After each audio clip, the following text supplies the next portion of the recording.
Okay, there we go.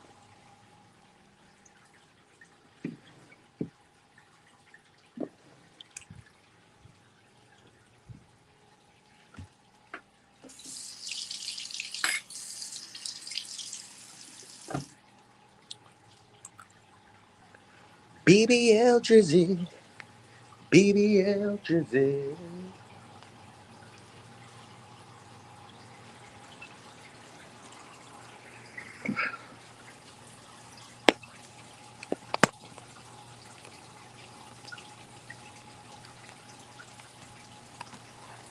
We live.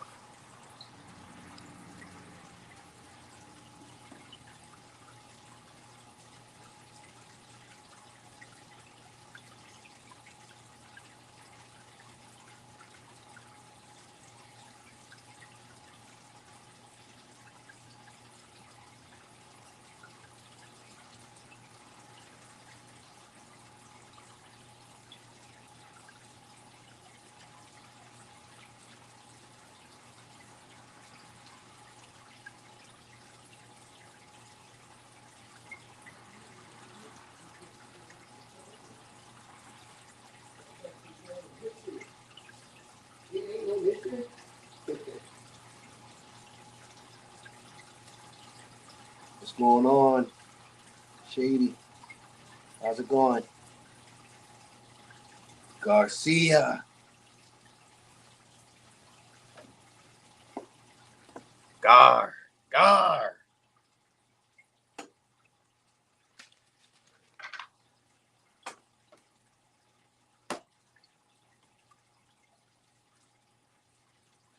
Computer.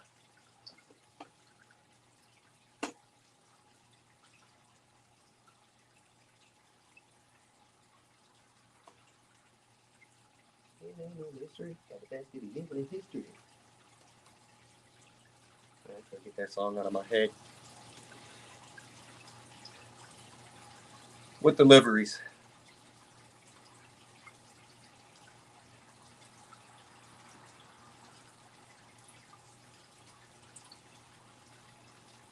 Put you on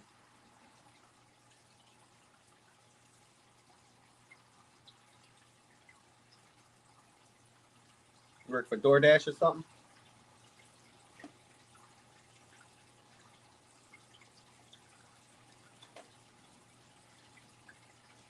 How's it going? Let's get some people up in here.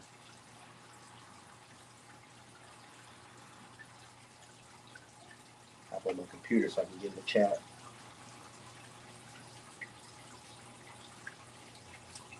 DDL Drizzy. DDL Drizzy.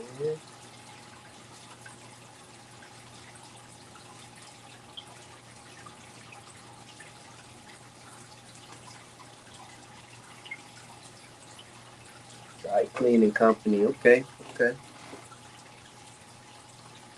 I do laundry too. I do what's going on, Skip? I do laundry for a spa in Bethesda, Maryland.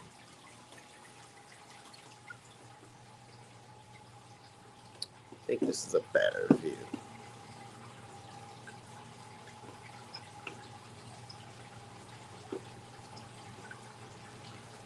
I think that's better. So turn my chair around.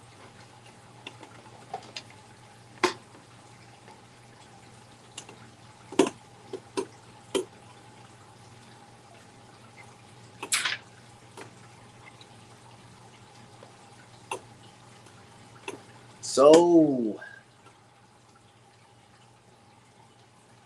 thank you. So, what we got going on up in here? As y'all can see, these guys are growing fast.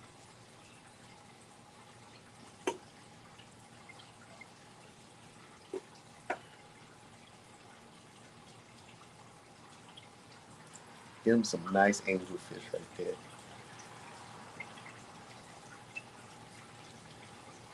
I had a batch of pearl scale platinums, but I just lost the whole batch.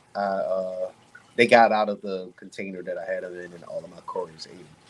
So I'm gonna have to wait to hatch out some more eggs the next time.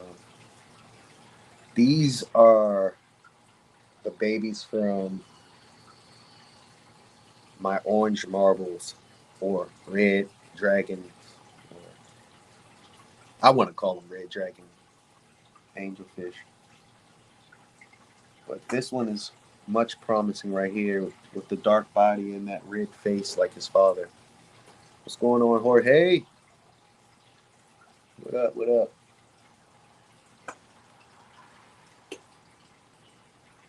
Nobody went on Aquabid and hit up on these wide eye right here. Those wide eye would come straight out of this tank right here. Started with a pack of 6 probably about 2 years ago, and I've just been breeding them, selling them at swaps. Probably have about 35 in here. So I have a group of I think it's a group of 8 on Aquabid right now for they're like 15.50 a piece.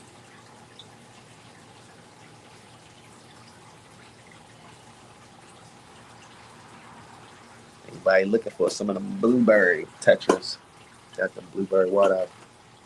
Now I also have these blueberry tetras too. These are the Hephaestus Ilios, Adios.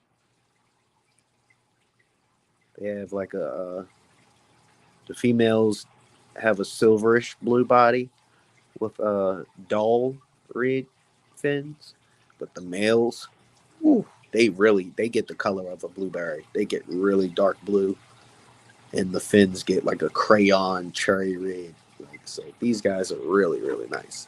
I've been trying to breed them in that 5.5 gallon right there for a while now. Just haven't been getting any eggs, so gotta wait for my next batch of leaves that I get in.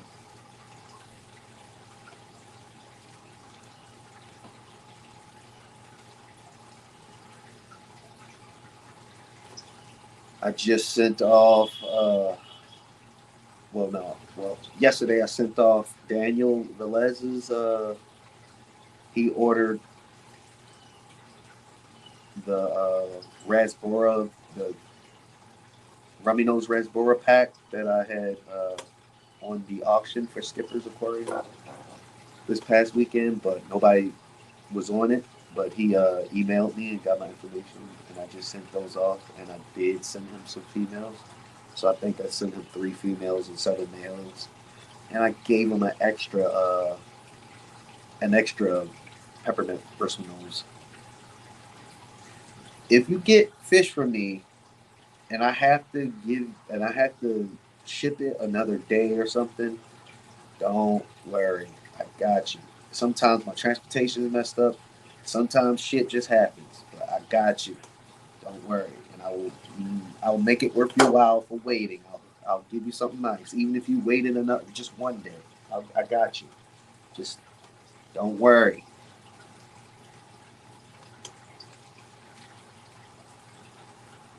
Do I have any more of them? I actually do have one more that was hiding in that tank. I didn't know he was in there. I do have one more though, but I think I might keep that one so I can breed it with my platinum pearl scale right here. Hopefully, it's a girl. In the next couple months, hopefully, I can find out whether that's a girl or a boy because it already has these genetics in it. But I'm trying to get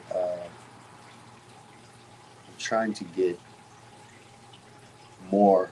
Uh, Hopefully, I can get some BSP out of there because the parent of that Pinoy is actually this male right here and a female Bulgarian silver point double dark. So it's a Bulgarian silver point double dark green was the original mom, and that's the dad of the Pinoy angel that you have, Shady. So I have one more with those genetics. So I'm gonna try to roll them out a little bit. Hopefully, it's a girl, so I can breed them with this guy right here. Get a batch of eggs and hopefully get some BSP again with some better genetics and maybe with some pearl scales on them or something.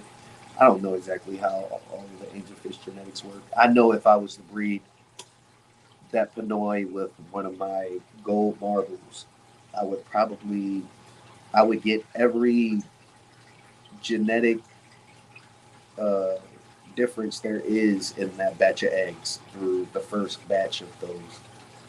I know that. I know that the gold uh, brings out all of the strains when you breed it with something that you don't know where it comes from. So that's how you actually can find out something. What up, Fishy on? Red Laser. What up? What up? Well, mate, what's going on, brother? Uh, in this tank, I have. I saw you skip. My bad. You know what? Let me go check. I might actually have a. I don't want to say it out loud yet. I know I do have one. The tank that I had just shipped out for.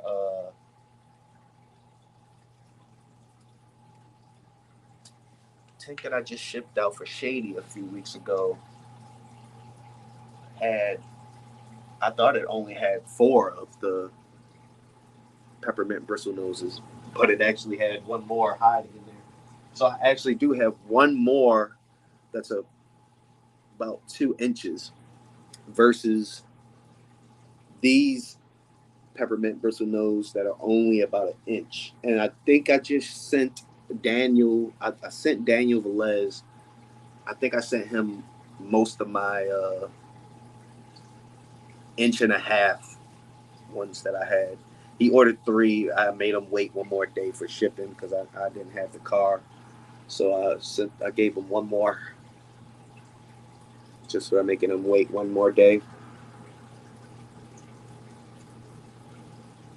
I'm gonna get better with the shipping, y'all. Don't worry. But sometimes shit do happen. Unfortunately, got a lot of family stuff going on.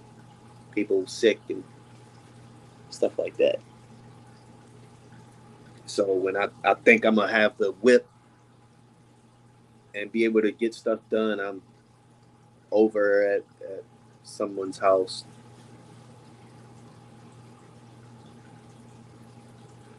Ugh, on their deathbed, basically.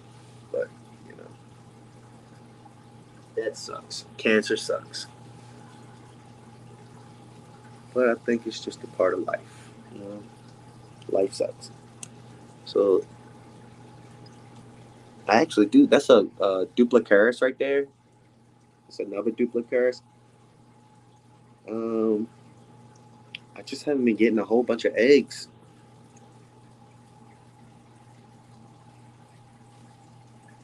So I have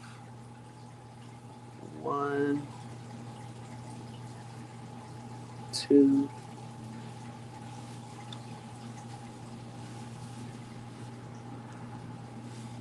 one, two. I only see two. Oh, no, I see three, four, five. I see five peppermint bristlenose right now. They're about an inch, almost an inch. Wait for them to get a little bit bigger in a week. But I do have a whole entire new batch of gold lasers and orange Venezuelans in this little thing right here, this little container. So I don't know if this is in the way, but the smaller ones are orange Venezuelans. The bigger ones are gold lasers.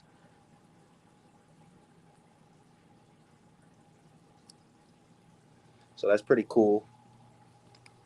Just sold out all of my gold lasers.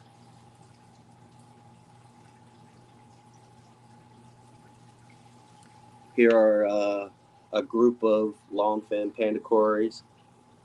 growing out with some orange Venezuelan cories, with Rio Paraguay red spot ancestress growing out. I have a few of those still left. The peppermints are 20. The Rio Paraguays are 20.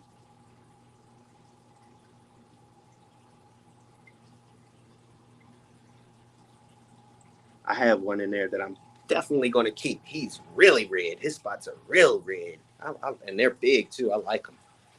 He looks a little different, so I'm gonna definitely keep him, use him or her. And this is the tank that. Oh man, hold up. I'm gonna have to camera. Oh, whoopsie. Bring the camera around. I hate seeing the phone in the actual picture. So we're gonna flip this around. Here we go. All right, we'll flip it around. I don't know why nobody's biting on these guys. You see how pretty that damn guppy is? That's a pretty guppy, man. If you don't have this guppy, you need to have it. I have him on Aquabid right now. Come on now. Papa gotta send his daughter some Apple Pay so she can buy some Wingstop.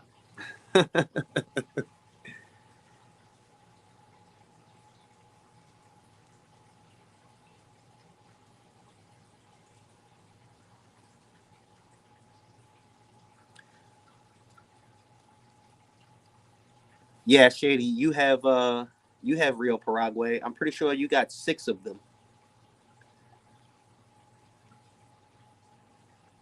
That's a nice group to have. You'll definitely get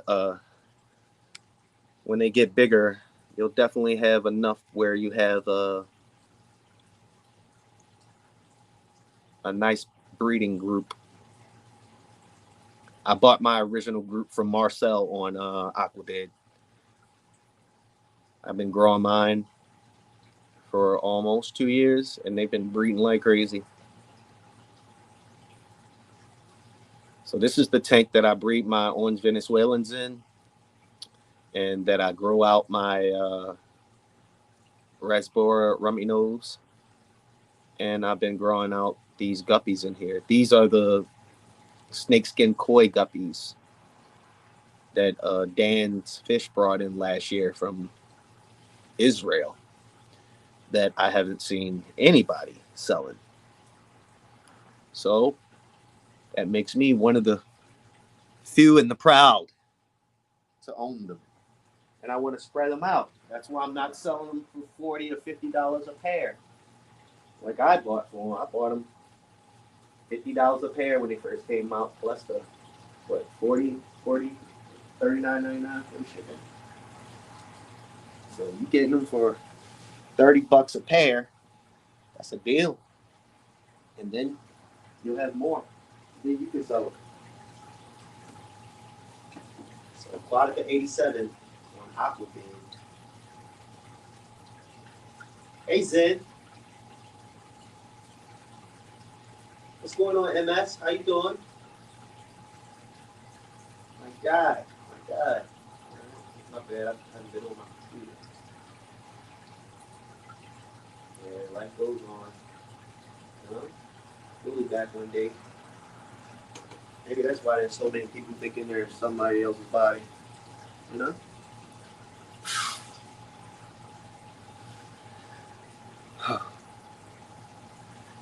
Or maybe it's just drugs, you know?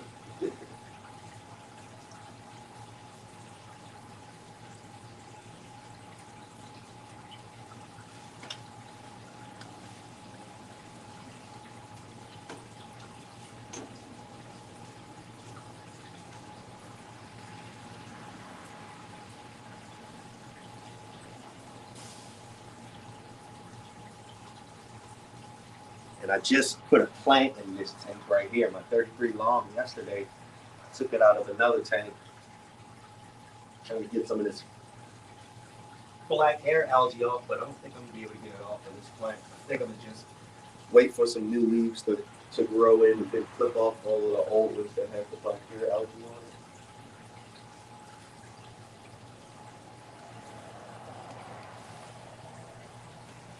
So this is the 33 long now.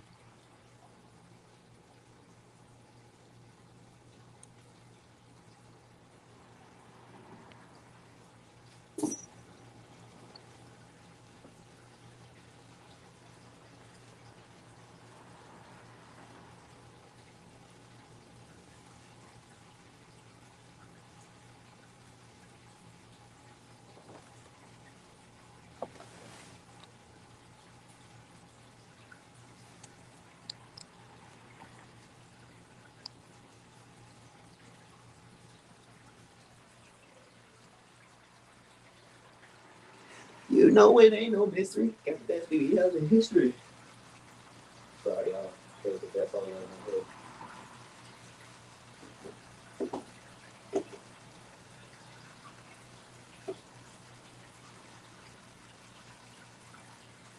That 33 long houses super blue cherry tetras.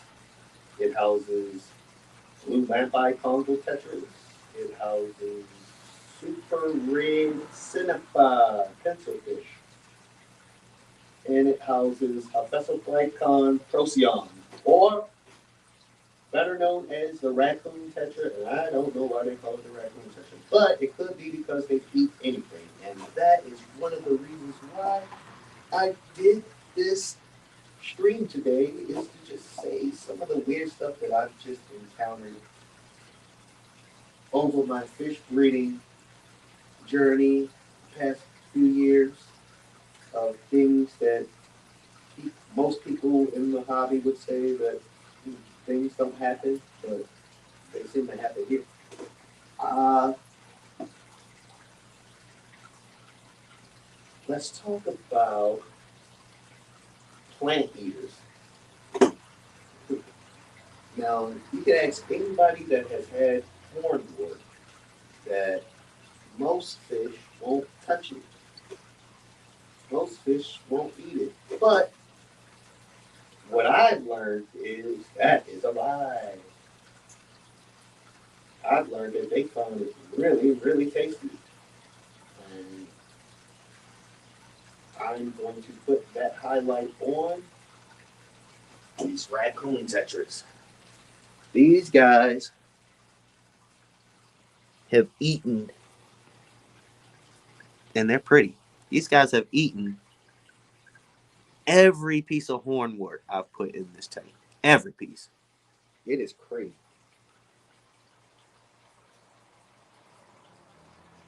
They strip it down to like a little tiny string, all where the stem that all the leaves are actually coming off of is like stripped down, and then there's just like a little top piece left, like the Charlie Brown Christmas tree or something. I mean, they tear it up like piranhas.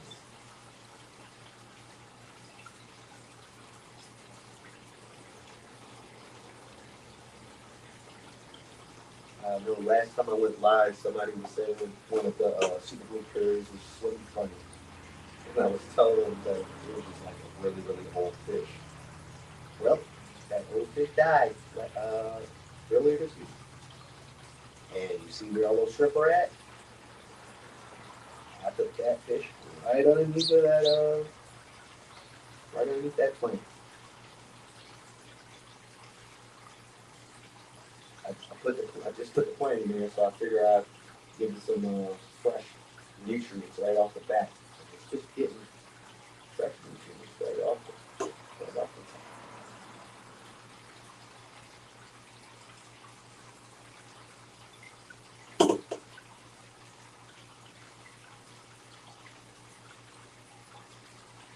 Let's get that.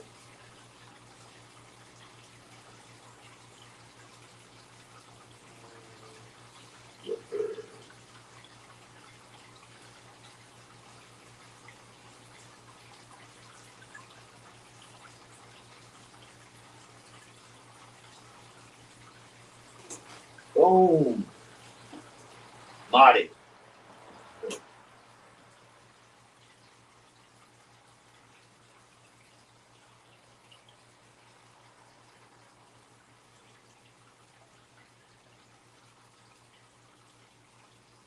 No, we lost two of the people.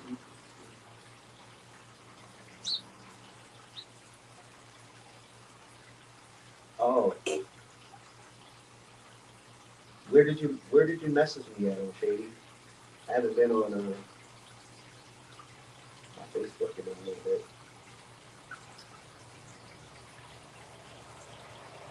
If it was like in the past like hour, no, definitely. It's terrible. Did you get any babies before the females died? And also, did you have them in the tank that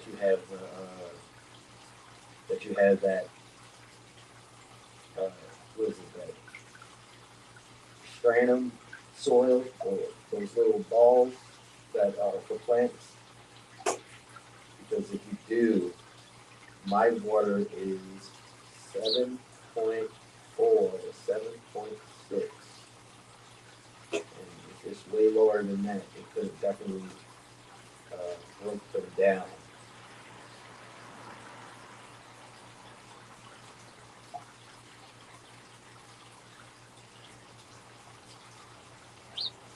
Man, I'm watching the same screen y'all watching. Man, these fish are pretty. Sheesh. I just need some more. I need more space. I'm trying to get rid of some of these fish so I can actually set up a bench for straight up my 10 gallons just for breeding tetras. And then this most of my other tanks will be 20-gallon grow outs and stuff like that. And, the bigger tanks will be for bigger fish that I breed.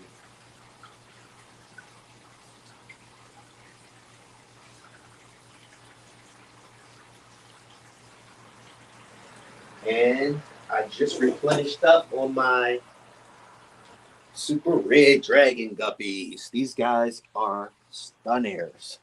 I'm talking.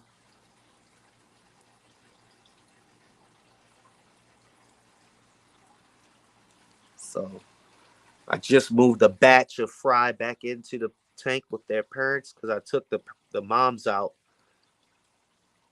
and I let them drop fry because they eat the fry. So I had to put them in a basket that the fry would be able to get out of, and put them in a 10 gallon.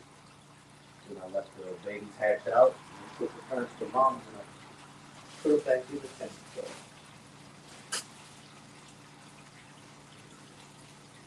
So I think I was watching a Dean's Fish Room video where oh,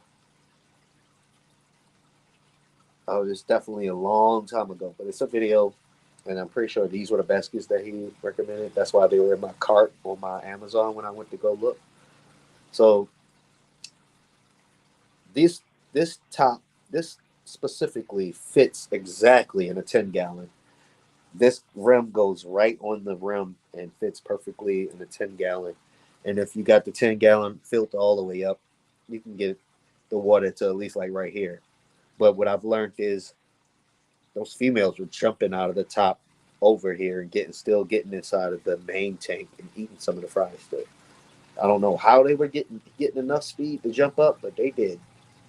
So you want to keep this hanging at the top and then let the water level get to like right there. Give it some space. Then you just sit your females in here at the top of a 10 gallon. You let them release their eggs. I mean, you could put some guppy grass. You could put some moss or something in there too to make them feel a little more comfortable. Don't put a light directly over them, and then you can just let them drop their eggs. Drop their babies. Their babies will swim off. Try not to get eaten.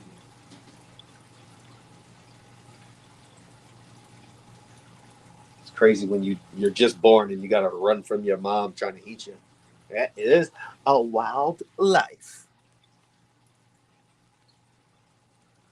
So, if anybody's interested in these gorgeous, gorgeous, stunning red dragon guppy, I have some. I got this batch of red dragon guppies maybe 3 years ago from a guy who imported them from Vietnam. in Vegas, and I haven't seen them since. And these, I mean, whew, strong bodies, just colors, just, I mean, look at that. Ooh, wee.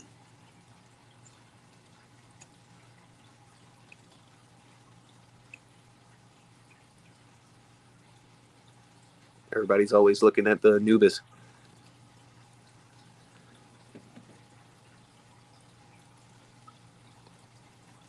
Get more. I've been trying to get my girls to have. I have some females that are as robust as I want them, but there's a couple in there. They're still a little slender that I don't. A little longer body. When I want them to be a little more shorter and stout. But I'm still working on that. It's a lot of culling. A lot of culling. Which means a lot of my big fish get free fish food.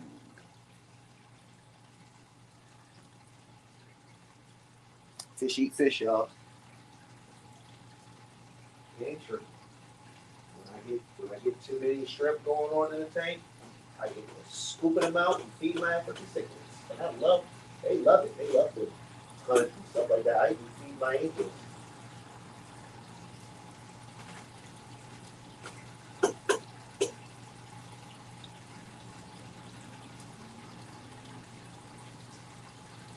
I can't see your email or anything right now, but after I get off of here, I will definitely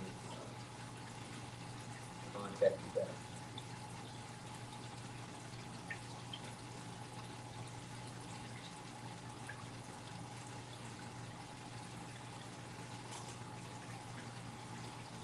Oh, so you are about the females are about to drop. I mean, I'm pretty sure I gave you some females that looked like they were really about to explode.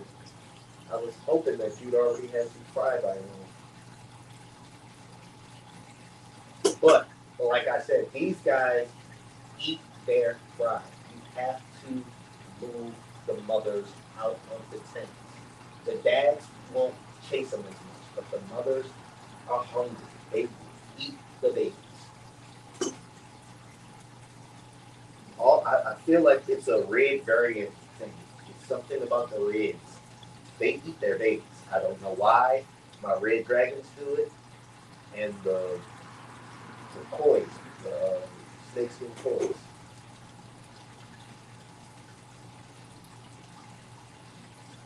I don't know. Did I take? I didn't know how people were going to feel about the word. Had an Israeli snakeskin toy. Is that the reason why they're not getting sold? Should I just not give you called Israeli? I'm not good. It's a pretty fish. They should be selling like hotcakes. I should be telling y'all to slow down. I can't breathe them fast enough.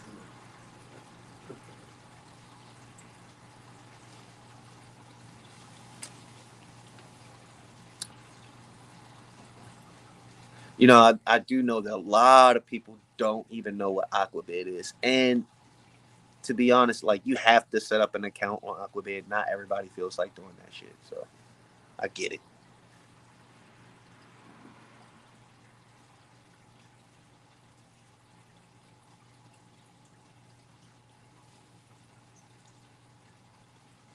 Let's talk about these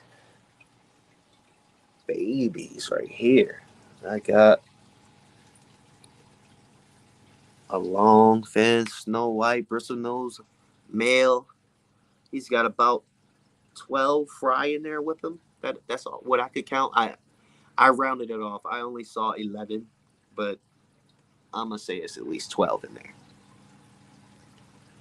Ooh, look at him. Oh man, that's a slender boy right there. He's pretty.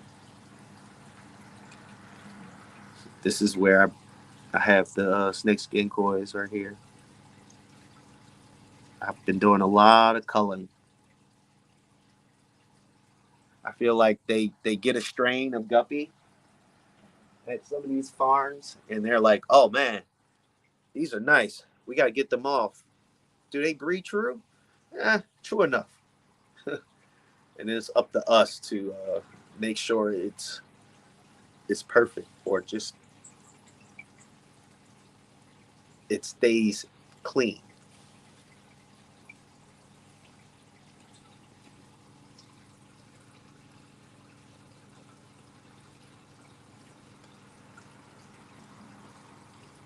Man, that light in the background is killing me. That's my gold laser breeding tank right here. I don't do anything to this tank except for water changes. You can see from the glass. I have neon green raspberries in here that I've had in here for about 3 years that I bought from Dan's Fish that are still alive. I don't have any. I don't have a heater on this tank. All I have is that sponge filter. That's it. I got rock piles, a big old java fern, a mop that they don't even lay the eggs in. The eggs are all over the glass half of the time. Well, more than half the time. Or inside of the outtake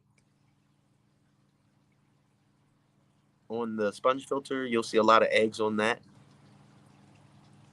Oh, look, a Cory. There's Corys in here that were born in here and survived and grew. There's all different sizes in there. So just to let y'all know, if you get some gold lasers from me, they're going to be hardy and strong, and they're going to breed without a heater. You don't need a heated tank. My temp in my condo is about 70. Well, when the wife leaves, I put it up to 74, so that, or 70, 76 is probably about high as I go, because I can take it a little warmer in here. But when she get home, it's normally around 72 in here, 71. So just think about that. These guys are on the bottom shelf next to a door that I always have open. So, it's not like the temp is always stable and it gets cold and cool over here. And then these neon green raspberries have been doing perfectly in it. Only time I have a heater with them is when I'm breeding them. I scoop them out and I put them in a 10-gallon with a heater, and they drop me a ton of eggs. Bam. Oh, look. There's a baby pleco, a baby Snow White. Hey, there we go. I was wondering if they were going to come out of that cave. There's one. There's a baby Snow White, long fin Snow White pleco right there, y'all. I got him on deck now. Probably won't even sell any of these. If I do, it'd probably be only like a group of 3 or something like that. But I probably won't even sell them. I need to get my group up. I have 3 pairs, but I want to have a colony. And it's been a while. So these are the angels that I was originally going to ship to June. Those are only Oscars. These were the angels. And I'm so glad that she let me send her the small ones, because the box with these guys in there, plus the pleco she wanted, the dimensions of the box for everything to fit. I mean, the shipping for her was wild. It took so long. I every time I went to UPS, they were talking $250 for shipping. Even after I took the weight down and took the water out of the box, out of the bags, and put less water in, it was wild. So I learned my lesson from that. Never get up. Okay, hey, here's a secret, you guys. I know a lot of people don't know this, but if you're shipping fish with the USPS, the lady pulled me over to the corner of the counter and whispered to me ever so nicely and said, Yeah, we ain't supposed to tell you this, but when your boxes start to exceed past 14 inches, that's when it starts getting really expensive to ship. So anything under 14 inches, your uh, your shipping is going to be a lot less. Now, she didn't say anything about the weight, but I know from experience now when it comes to the box that I had a box that was 17 inches length, 17 inches width, and 17 inches height. And it was 28 pounds when I put everything in there with these size angels in there and the plecos that I was given her. That shipping, that and it was on a Monday when I took them the first time. I laughed in the guy's face. He told me 100. First, the first one it was decent. I was like 120. I was like okay, and he was like, but that's only gonna get there till next Monday. I said next Monday. What do you mean next Monday? Dude, first of all, why would you look at my box that says live fish on it and think to even look up that fucking date in the first place? Why would you even do that? Come on now. Let's use some common sense. You know I'm coming in here with live fish and I want at least overnight or 2 day or 3 day. Don't give me the cheapest one just because that is crazy.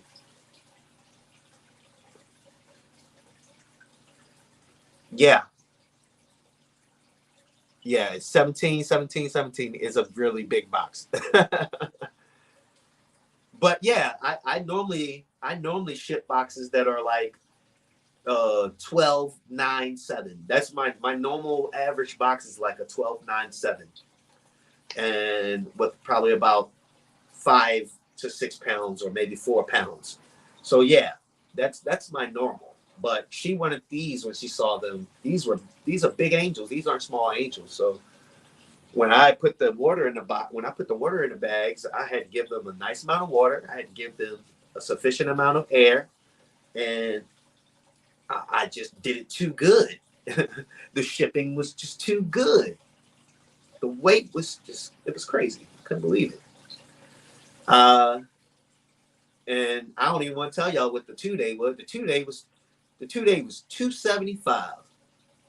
I looked at man. No, it was like 290 something, 295. I looked at that man like he was crazy. I asked him what the overnight day saver was, that overnight air saver, just to see. He said 375 for next day. I looked at him like, yo, what are you talking about? Like, what? Why is it so fucking expensive? So I'm freaking out because now I gotta tell my customer that I can't ship it because I don't have that. I can't ship it. I'm not losing out on 100 plus, because the damn fish only costs like $100. The shipping costs more than the fish. At the end of the day, when I shipped them 2 day USPS for 166 and some change. So it was like 167 and some change for 2 day. And then I was at a special post office that stayed open till 7. Normally, all the other ones in this county, in Montgomery County, they all close at 5. This one stayed open till 7. But the lady that was telling me, I had came in, it's just so much. Oh my gosh, man. I went over to the UPS store. When I found out those prices, that was wild. It was like 445, and I found the USPS store. I got in there. I filled out the address stuff, and I got to the line before it was 5 o'clock. So I got my ticket made up and all of that stuff before 5. But then she told me that the price, even though this was after I went there the week before and tried to ship, but they told me that the weight was 28 pounds and that the shipping was going to be like 3 something for the USPS. And I was like, yo, what's going on? So I got so tired. And I said, fuck it. I'm standing in the line. this week. I was like, I'm not making her wait no longer. I'm going to ship because I had sent her an email, took a picture of the price on the USPS little screen thing. I'm like, man, I don't have this extra money for the shipping. This is crazy. So I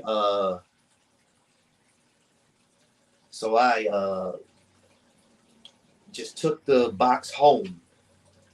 I said, fuck it. I took the box home. I had already emailed her and said that I was going to ship it out next Monday because I'm just going to buy a whole new box and just do it that way. But then it was raining and I was walking out that UPS store, the postal store with my box in my hand. And I was just like, I'm not carrying this shit again. I don't have no more bags to be wasting, popping them, putting the fish back in the tank. I'm shipping these bitches off today. So I took my ass home. I grabbed my damn razor blade and I opened that box. I took out that damn styrofoam bad boy and I sliced that bitch in half. Then I took that box.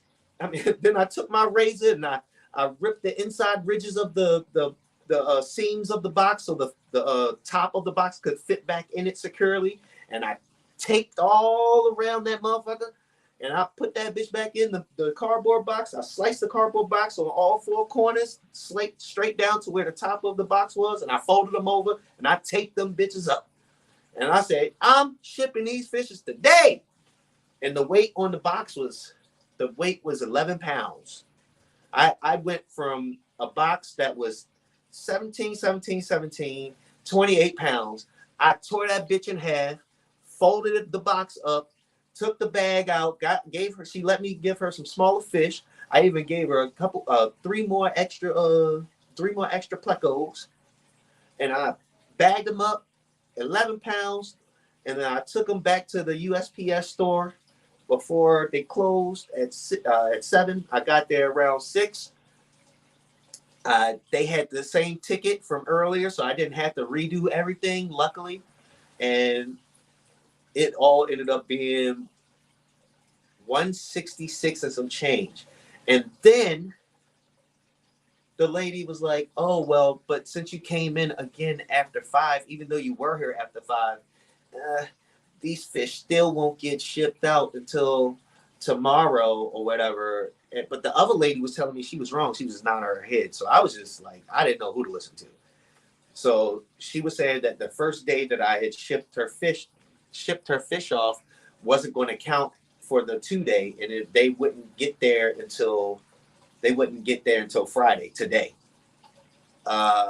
She ain't know what the hell she was talking about. I mean, granted, the ticket did say estimated time of arrival was Friday, but June got her fish yesterday, baby. Thank you, God. And she emailed me because I didn't get no email. I just was, because I track everything. I track my stuff because I breed these fish. I love them. They are my babies, and I'm sending them off to you guys. Like, this is not just a business for me. Like, I bred every last one of these fish from a tiny little fry, raised them all the way up, and I'm sending my babies off to you guys. You guys are adopting these babies. You know what I'm saying? So I take pride, and I'm crushed when a fish dies in transit and stuff like that. So I try to make sure that my shit's on point.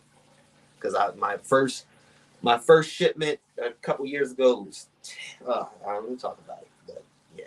Whew. Just know my shipping ain't always been perfect, and I've had some mistakes, and I've had to pay back, and I've had to ship off some other fish, on me, all on me. Because if something goes wrong, I don't make you pay for shipping. If you want to pay, that's nice, but I don't make nobody do anything if it's on me.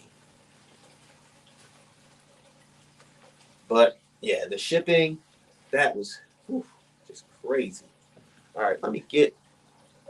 Oh, look at these guys. This is my breeding pair of Svini with my breeding colony of Bozemanii. I got to clean the glass off. Oh, look at the streamers. Literally, the glass is only like that on one side of the tank. Like I said last time I was on, that light is a temporary light because this light died.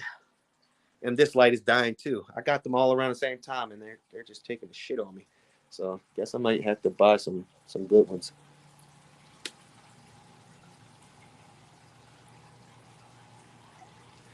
You know, USPS. Yeah, yeah, definitely that makes sense. Zen. Okay. What's another pretty tank? Hey, that's where I put my cats at. They like to go outside. And guess what I got in here? Can anybody guess what I got in here? Can anybody guess what I got in this container right here? They're in this tank. Can anybody guess what I have in here?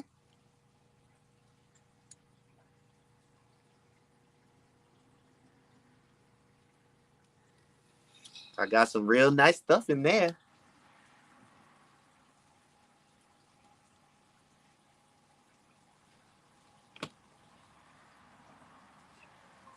What's wrong, Mama? What's wrong, baby? What's the matter? What's the... You go outside? You wake up? You got a bad dream? Mwah. It's okay.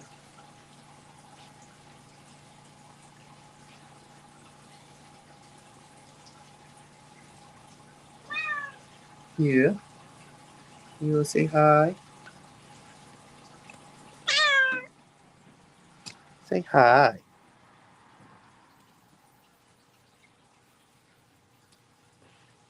Sasha.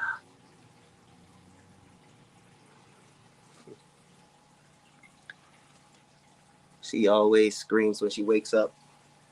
Wants to know where I'm at. Another reason why I don't like to go on trips.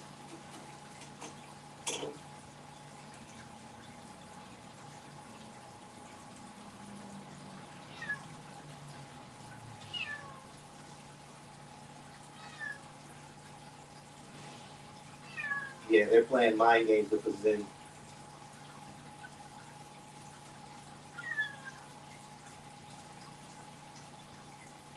And yeah, I did. I had individually packed every last one of those angels. I didn't put them in. They're too big, so I had to put them.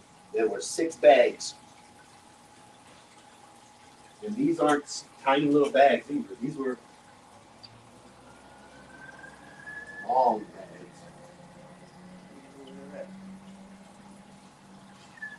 What's wrong?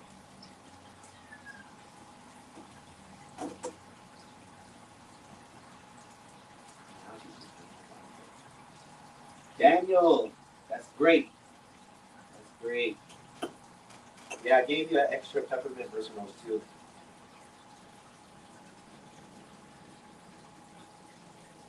Wow, why does that look like that? You can't even see anything. You just see the background. It's crazy.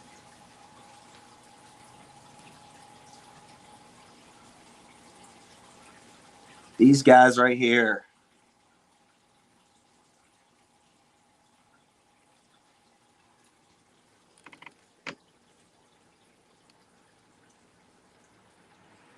That's real color right there. Ain't no lights doing that. Woo! I saw this pair on Facebook. Ha! I went right to that Angel Plus website and said, "What? 375? Damn! I got to have them though. Let me get them. Let me get them. I gotta get them." And now I got these guys. Oh yeah. Oh yeah. Oh yeah. Almost looking like your daddy. Just waiting to see if that color is gonna come in just like their dad and their mom. Then we'll know. That's why I like to sell my angels when they're bigger. To be honest, I like to see them at their full potential before I sell them away. And I feel like some people. I mean, I don't think every angelfish deserves to be priced at the same price. I think when a angelfish like this guy right here, look at him. I don't even know how much I would let him go for, but it ain't gonna be cheap. Look at that. I mean, perfect fins. Oh gosh, he's a stud. He's a stud. Look at that boy. Look at that boy fish. You know he look good too.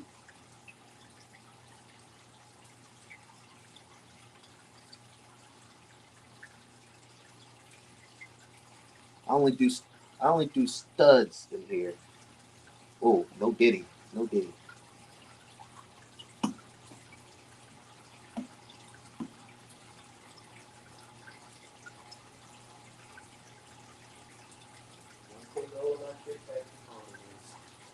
They are beautiful. Even if it's a weird looking fish, it's pretty fish. Gotta put my phone on the charger. Also have to put my laptop on the charger too.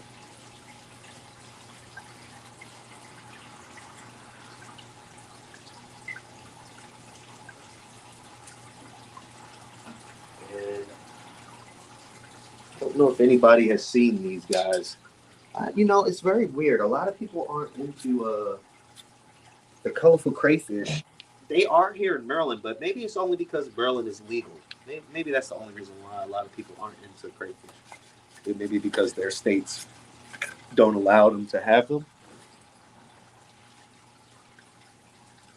But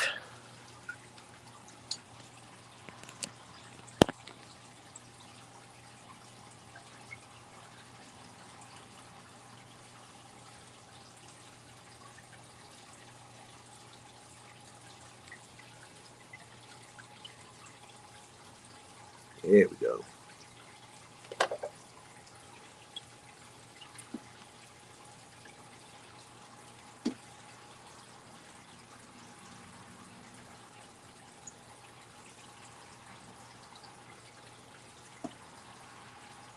There we go. Gotta do some water changes today. I was thinking I might do a live stream while I do this tank that I have sitting over here in the corner that I just uh I was on somebody's live stream the other day, or maybe I was watching a video. I think it was Aquatalk. I was watching this video about the tanks crashing and stuff like that. Uh, I am one of those people that I'll let I let one of my tanks just die. Like it was nothing in it, and I was just being lazy. Well, it was still fighting. To be honest, they're still planting tank, and they're still thriving because the tank was actually next to a window. But it's just one of those things where I never refilled it because the water got low. I unplugged the filter. I didn't turn the lights on no more, and I just let it sit there. And now I'm going to turn that tank into something very, very cool. Okay, Zen, thanks for stopping by, showing some love.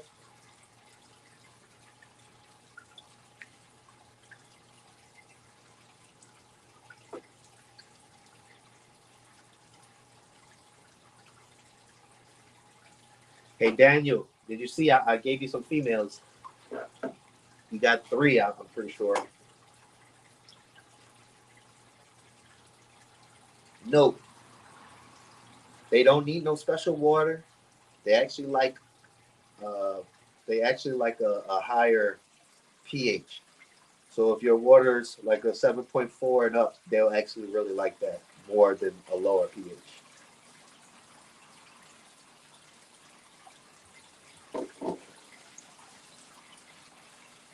I hate it when the fish get little bubbles on them and it looks like something's like one of their scales or something pop, but it's actually just a bubble.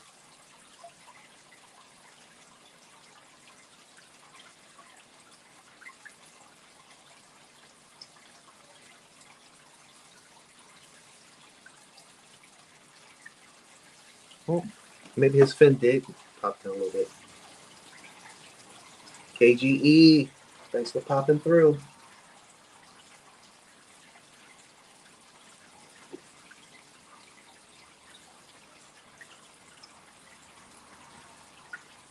Thank you guys for the love. Thanks for all the likes and stuff, y'all. Thanks for popping through, y'all. Oh snap, look at that. Angels Plus just now dropped a video 46 minutes ago of some platinum gold marbles and platinum gold marble blushing angels. Ew, I don't like that.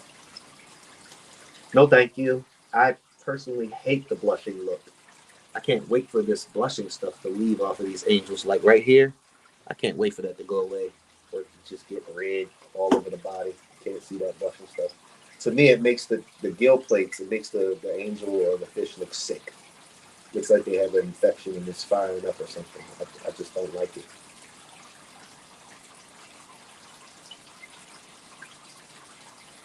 Maybe if the fish was blue and it had that hue coming off the sides, maybe it would look nicer. But on a white fish with that red, it looks sick to me.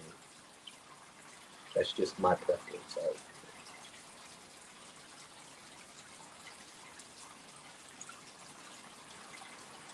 These angels aren't even 6 months old yet. These angels are about 3 months old. Maybe not even 3 months. And then I have another batch that are like 3 weeks old that are already nickel sized.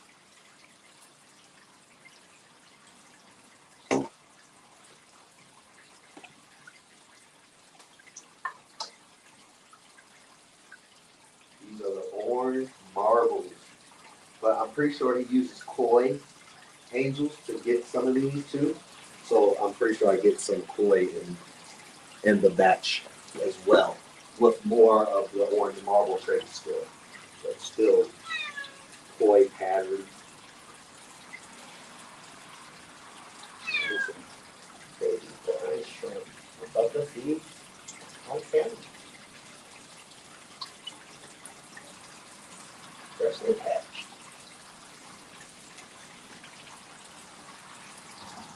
Green fish. Got to have the baby brine shrimp. Got to. They grow so fast. Here we go. Let's get these tetras going. Get these tetras going. Oh man, look at the colors on the angels get fired up when they get some live food going. Ooh, they just turn a whole nother color. You can see it in a lot of other fish too. When you feed your tetras live foods, watch their colors. They're gonna get revved up. They're gonna be like, ooh, ooh. They get fired up for that food. They get to hunt, get to interact with the food, look it in his eyes, and devour it.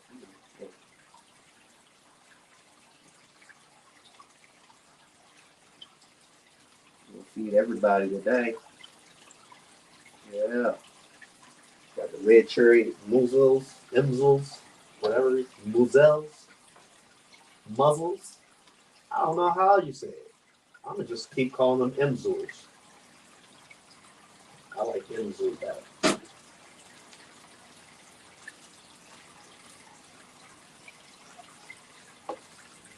3G. Yeah. Look at it.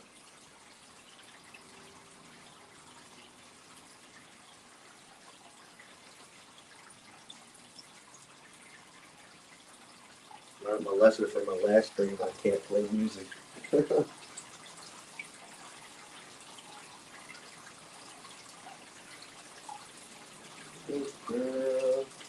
Now I'm looking for, I am the worst when it comes to putting down my daggone light, my aquarium light remote, and never being able to find where I put it at. I swear, I saw that. I could never find the same remote. Luckily, I have 3 And I keep two in my dresser drawer just in case. And I always end up finding it like a week or two later. But you know, there's always that one good remote, and then the other one that you just got that one because you know.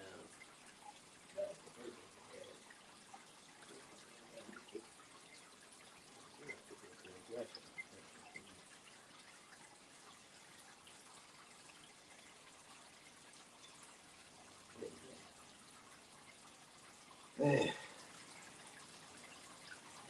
every time I look at those Hephaestus that I bought, I only have two surviving from the six that I bought, and that was a very expensive, piss me off experience right there. But at least I got two, and I think I got a male and a female, hopefully, because one is smaller than the other. So hopefully I got a female and a male, and it'll allow me as a pair, hopefully.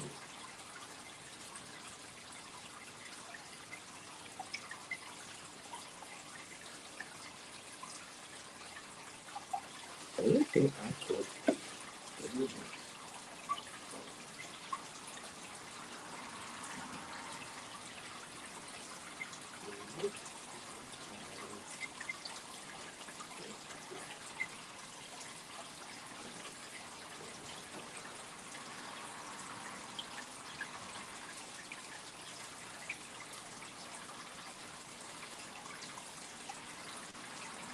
Well, I probably need to add some more stuff to Aquabid, to be honest. I have some orange, orange Sunkiss shrimp that I have a nice batch of right now. I have a nice batch of blue dream shrimp that just replenished itself. I have a couple. Actually, no, I'm not gonna say that. I need to take my blue panda dwarf, my dwarf blue panda guppies. I need to take them out of that tank first and see how many I have because they're in a tank filled with guppy grass, and I don't know how many I actually have. So that'd be cool to be able to get some of those off.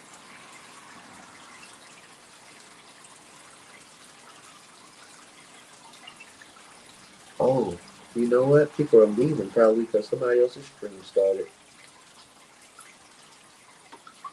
Hmm.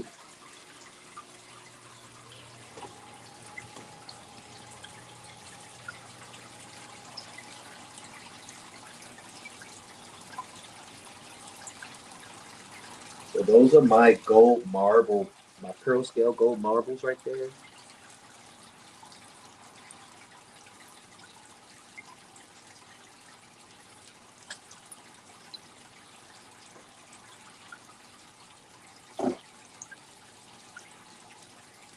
With a young breeding pair of redhead Tapajos.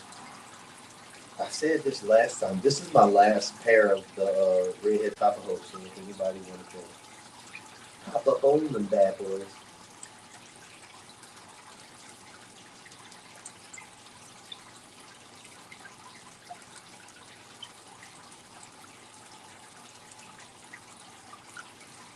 Hmm.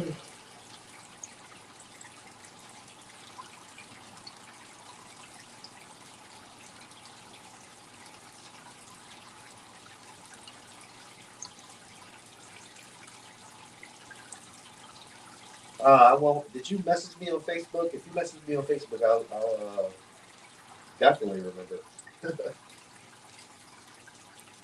What did you say you wanted? You said you needed a. Oh no! Didn't I give you? You lost both of the girls, so you don't have any females of the toys at all no more. Is that what you're saying, Katie?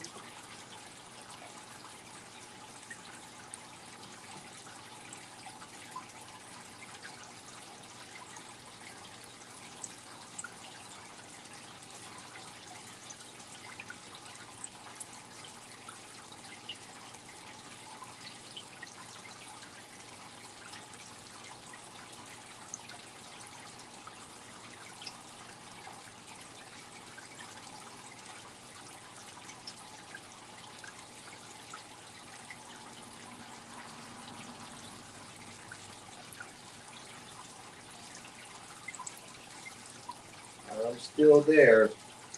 Well, my Facebook is Roma Ja.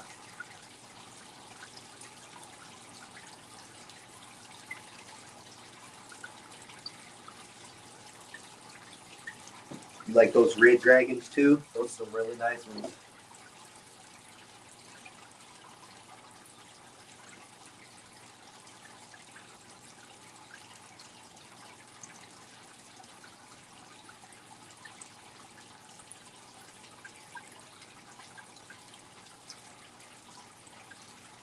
I love it when the girl, yeah, Roma Ja, that's it right there.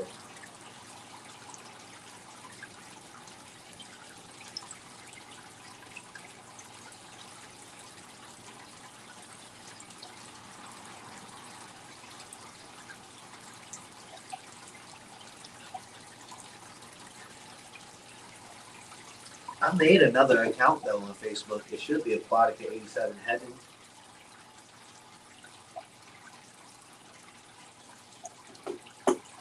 That's the one where everybody should be joined right there. But I'm never really on Facebook, so it don't really matter. I just go on Facebook to look at the fish groups and look at what's new and stuff like that. Maybe if I see somebody that actually needs some help, I might write something or something like that. But other than that, it's not really anything.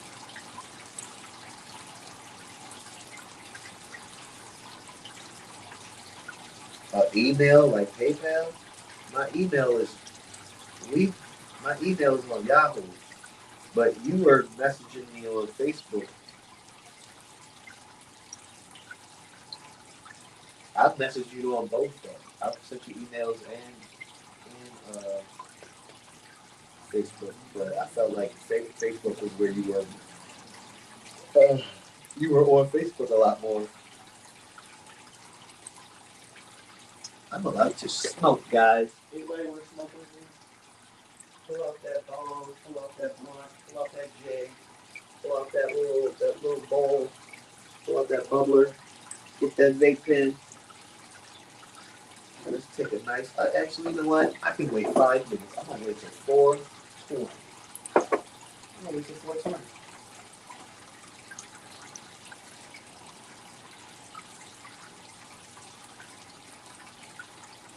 Yeah, Roma John on Facebook. Just message me what you want.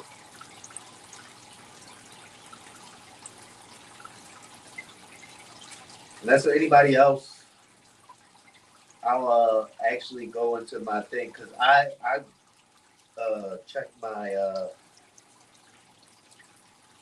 checked my messenger the other day on Facebook just to check it, and there's like another folder because there was like some numbers on my shit. So I clicked on the little lines at the top, and then there's other folders. There's like archive folders, and then there's like message request, and I had like 3 people that had messaged me like over the past month or two, and I never saw their messages because they were like in a hidden place. So and then I actually finally hit them up, and they never text me back. So I was just like, okay, well, fuck you. You hit me up first, but yeah, if that's anybody that was in here, my bad. I try to get on uh, social medias a little more. There's so much stuff going on here, and then I do laundry, and then I'm lazy, and then I be forgetting.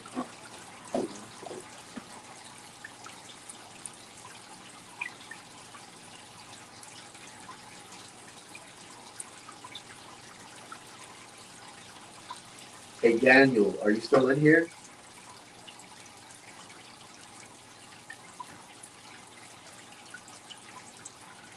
I know he said he's acclimating his fish. Did you hear me about the breeding? I would take some rocks, uh, fill up like a about 5.5 gallons, and take a bunch of beads or something, put them at the bottom of the tank, some moss in there, let the fish just do what they do. Get the parents out, and just let the tank sit. You'll start seeing babies. They don't need a heater. I mean, the heater will help them grow a little quicker, but these fish don't need a heater. They like to get cooler. That is one thing I like to get. I like to get uh, fish. I mean, actually, it's not even about getting fish. A lot of these fish I'm starting to learn can thrive at like 70 or 69 or 71. Like they thrive and they live long. They live longer than they would at tropical temps. That's what I'm starting to learn about a lot of these reservoirs and a few of these tetras. Some of these tetras can go cool. A lot of reservoirs don't need heat.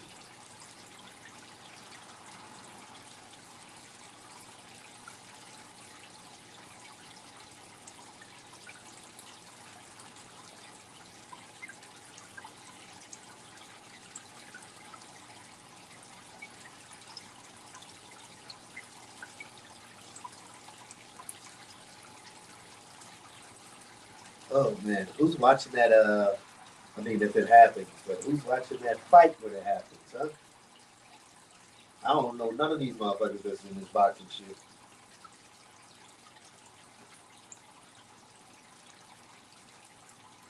You know, I don't know them personally.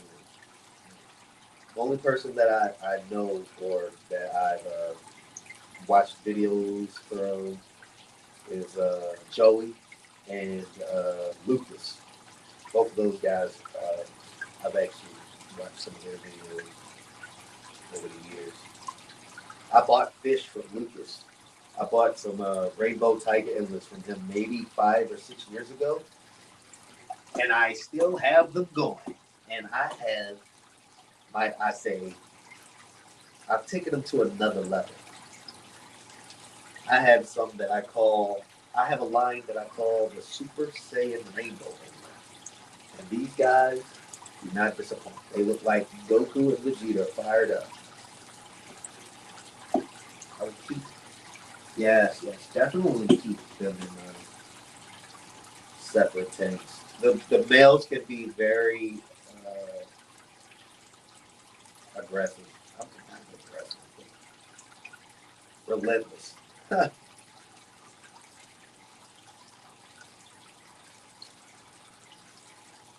And if you do put a male with them, I would only put one male or maybe two. But one of the males is probably going to get beat up. So one's going to be a sub dom, and one's going to be a dominant. I have that number in my tank right next to my bed. I have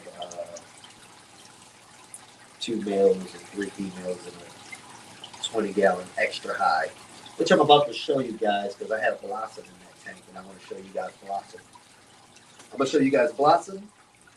I'm going to show you guys Sheila, but Sheila's in her cave. She has babies. She has eggs all over her, ready to spawn, ready to hatch. And then I'm going to show you guys. I'm going to show you guys Boo. He's the male.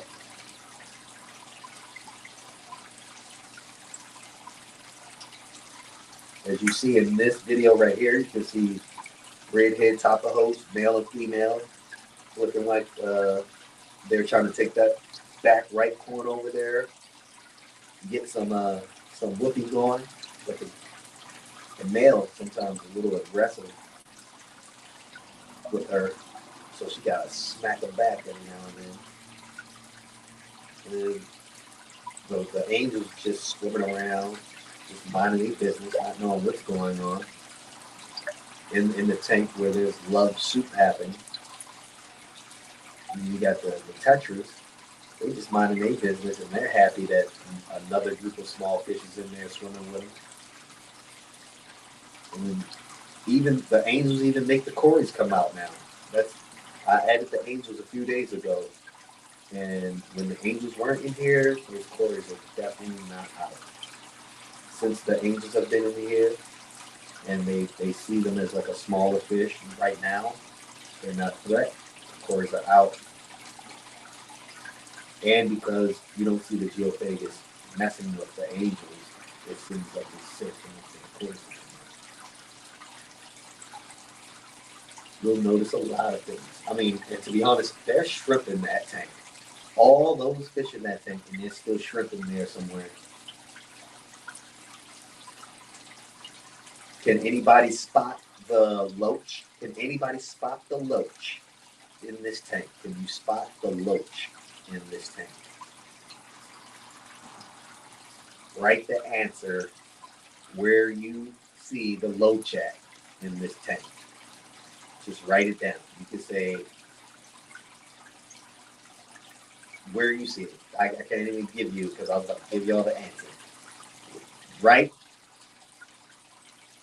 where you see the loach in this tank. We're gonna do like a where's Waldo in this tank. Can you guys find the loach? You can pause the screen right now, screenshot it, and look. You can zoom in and all of that cool stuff. That's the cool stuff about technology. Can you guys find the loach? You know what? You know what? If somebody can find that loach, oh, it went past 420. See, I wasn't paying attention. See? Oh, man. All right, guys.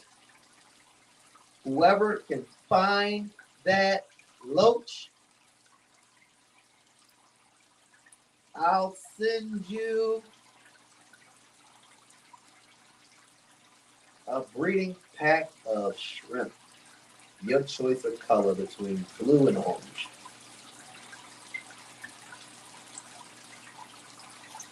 If you can find that loach before 4:30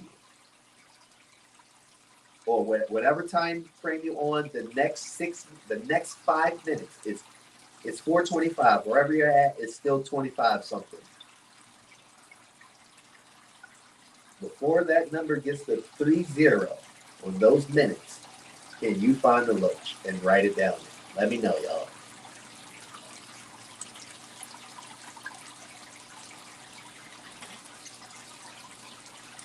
I know it's only 6 people watching.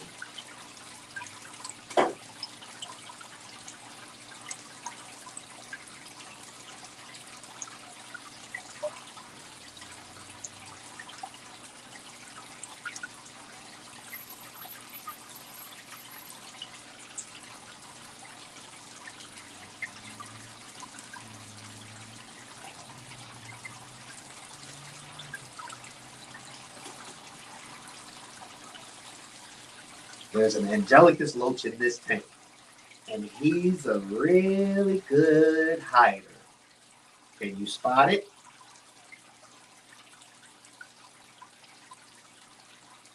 No, it is not. It is right in your face. It's right in your face, y'all.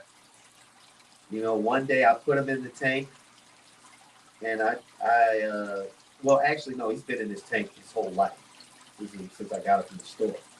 But I used to have a fake tree that had like an opening that stuff could go inside, and then one of my Snow White Bristlenose male got stuck in there one day, and I couldn't find it, and I didn't know where the hell it went. And then one day I just looked in there, and that was the place where the loach like to be at. And I pulled the fake tree out, and I could smell the dead pleco in the cave. So I threw that cave away. That bad is gone. Because that was an expensive fishing house right there. Then I had to wait for my other rings to grow up. But now,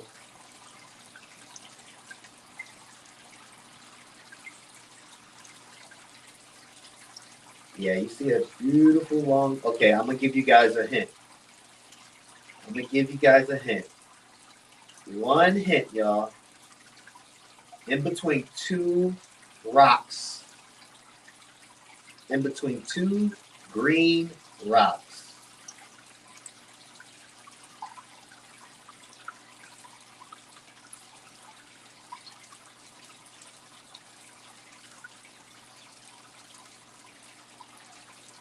Pretty funny.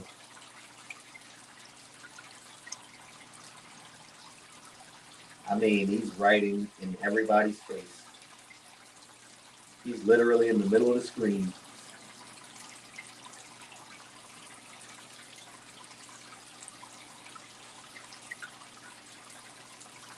Skull Aquatics. Have a good day at work, brother.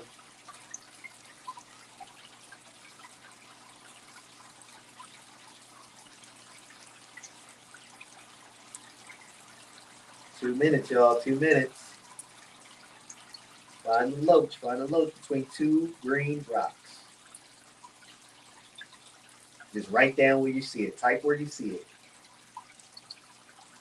On rock, on leaf, on sand, in cave, something like that. Can you see the loach? Can you find the loach? Where do the loaches like to live? No, that's a leopard frog, Pleco. Sorry. That was a good one though. He does have that kind of pattern. All right, guys, 1 minute left. Yeah, that's the leopard frog. Oh, the Snow White. Snow White's right next to him. That's what we just moved. Oh. Yeah, he's in the driftwood. Yeah, he's like right there. Laying sideways up in here. Right up in here.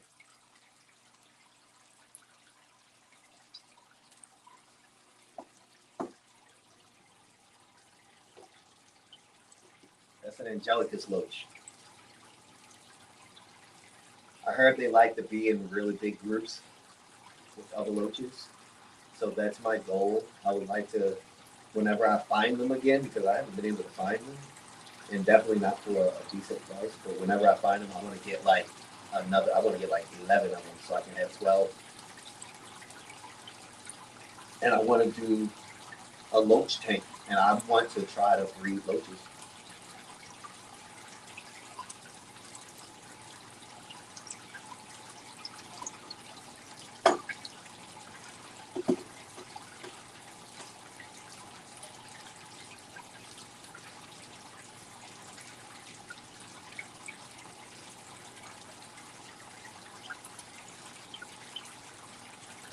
I don't know if that answer counts because I said something about the pleco.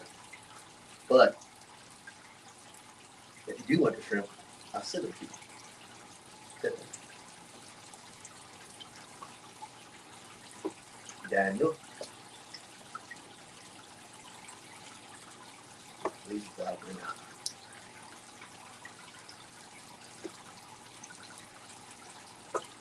7 people watching. Thanks you guys for being here with me.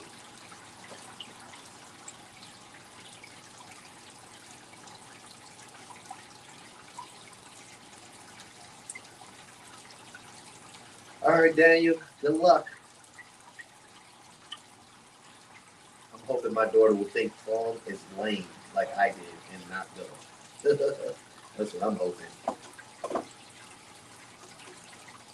But unfortunately, she probably will want to go.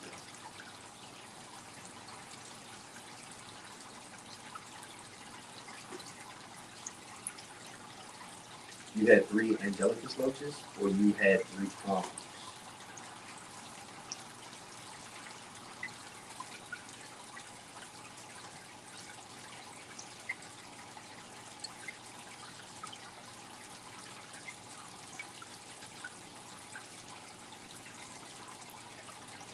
When I see the actions between these two guys, these two Geophagus, this is when I'm like, wow, these guys do need like a 75 gallon or maybe just a 55 gallon for breeding. But they like to move. These are 40 gallons.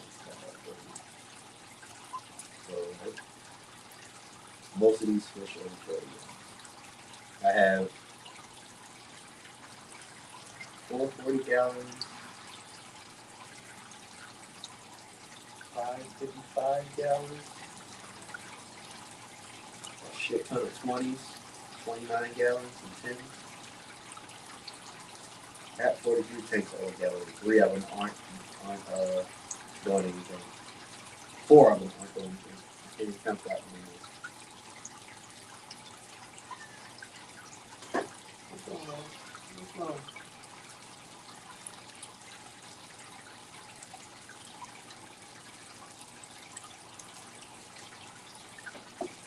Yeah, the Angelicus lotus is really pretty.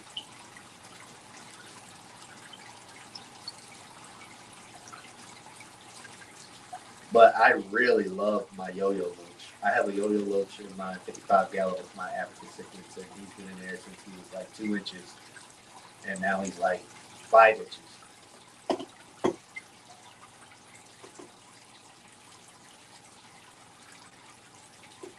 he just loves it in the tank. I mean, I had him in there with the Luna, I've had him in there with Dragon Buzz, he's still in the Dragon Buzz. OB Peacocks, he's in there with the gang.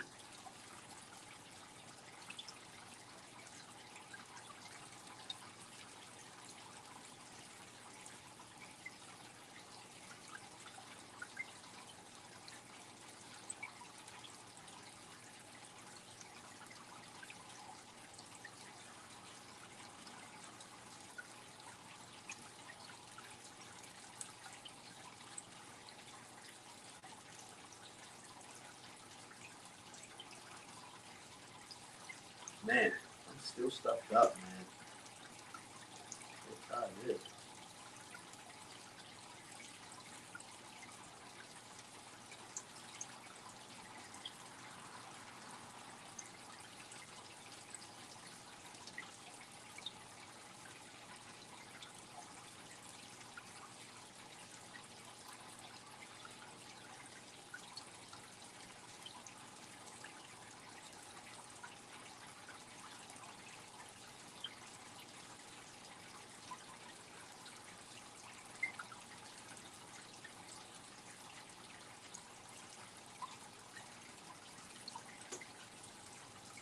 Ooh. There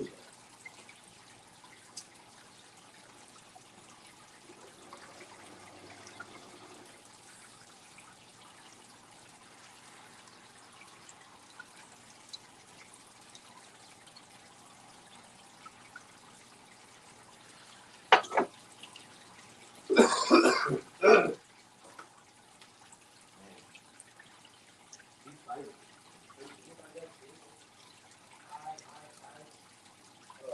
Potency of pollen, like the pollen is up big time over here now. It's caked all over the door.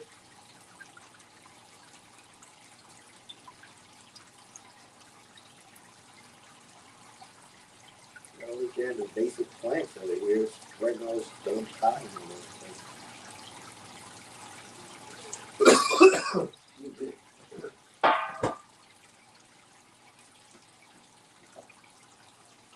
I saw somebody on one of these shorts with a beehive, a man-made beehive that he had built into his wall with glass windows being like so you could see inside of it.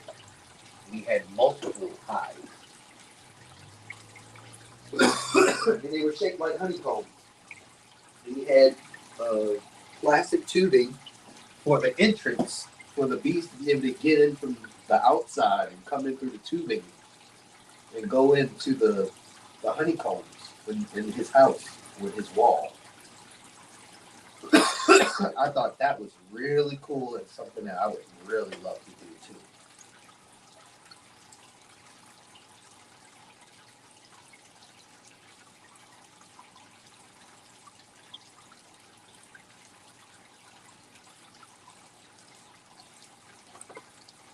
These African cichlids down here.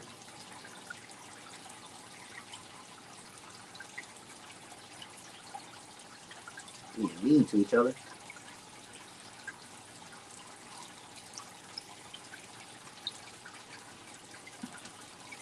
I'm surprised more people don't have African cichlids anymore.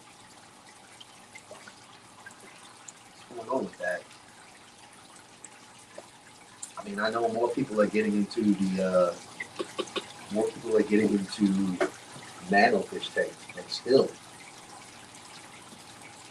a nice 75 gallon or 125 with some ugly peacocks,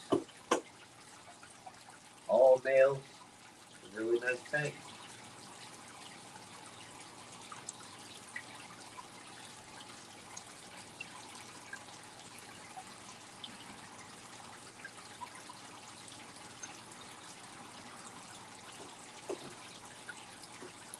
And when you put this plant right here in there, it's a fake plant. But when you put it, you'll love it.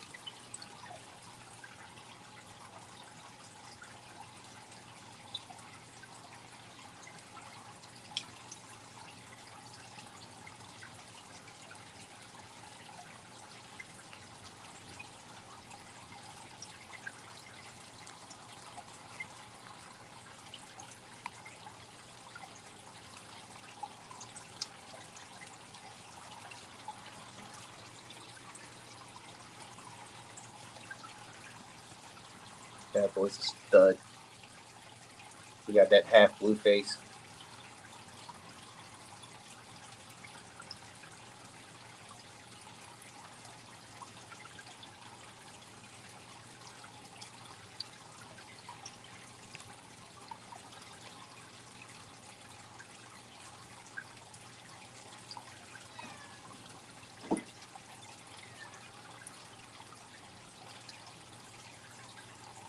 Man, I wish I had something that would eat some of these females I got. I got a whole lot of girls that I need. I can free up some space. I need something to eat something.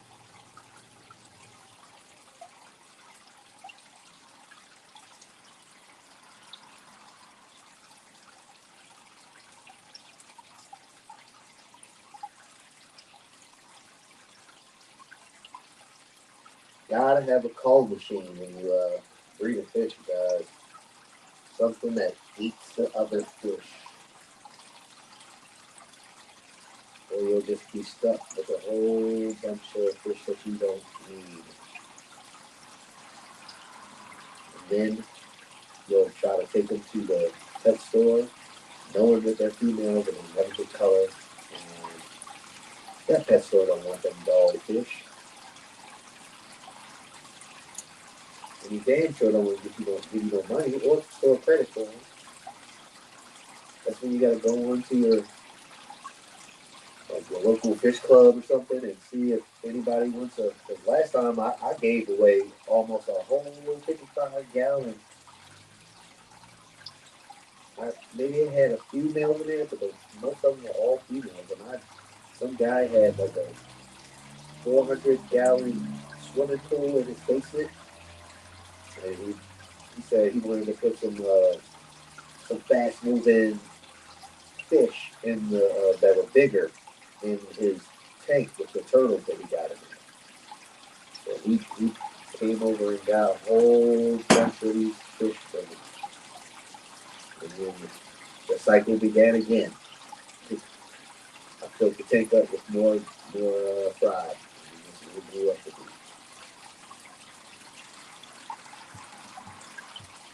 Beautiful male right there. Came home one day. I had a fake what did I say? Man, I had this shit right here in this tank. I had this in the tank. I came home one day and my big male was stuck in this. He was stuck in this. And I didn't freak out. I wanted to. I didn't freak out. Because I came home, I was looking for him. I was like, where the hell's my fish at? I looked behind the tank, I didn't see him. And looked in there some more, and he was hanging, his tail was hanging out of this thing right here. So I'm like, yo, what in the world? I had to gently, surgically remove him out of this thing. Luckily, nothing got ruined on him. His fins are all good. Everything was good. When I picked him up, he didn't start wiggling and going crazy or nothing, so it didn't like tear him up to shreds or anything. So got lucky. Got real lucky.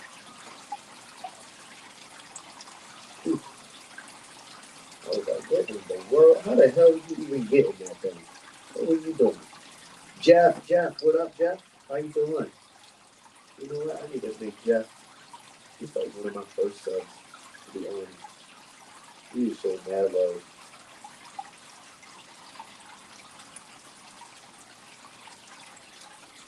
Bam! A daughter! There you go. So my daughter! He said, yes, yes, yes, daughter. Yeah. That's a South Park reference.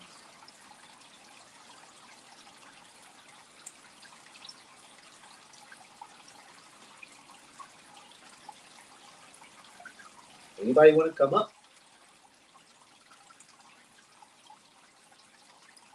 Actually, you know what? I gotta put my phone on the charger.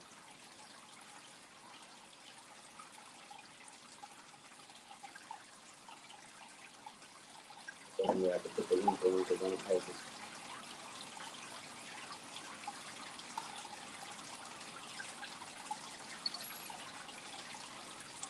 You do cable, Jeff? You a cable guy?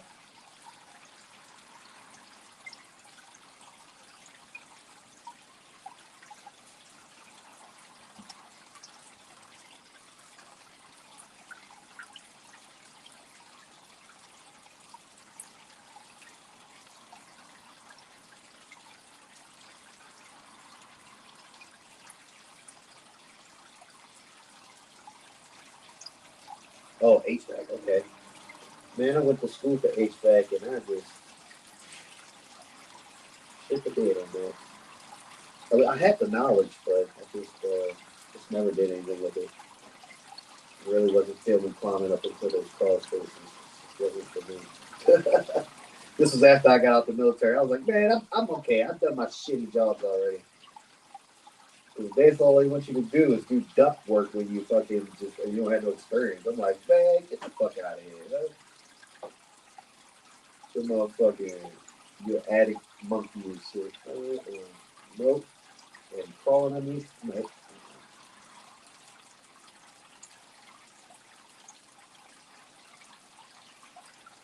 I'm like, give me the job where I can just spray off the outside units. Let me spray off the AC units. That's the job I want. I'm gonna run around and spray down commercial AC units.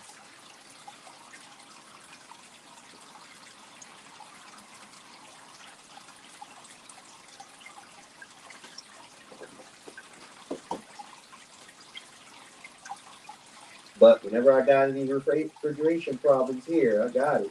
I'm good. I still got all my tools and everything. I got all my books too. I'm gonna look anything up. I got all of my books. I got everything. That's definitely a really good skill to have, man. Definitely.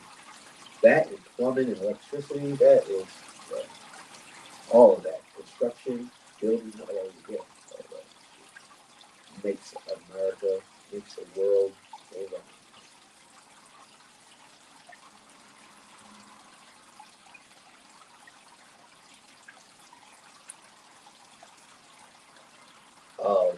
You got the you just driving around like that'll be $300, and all you did was fix a wire,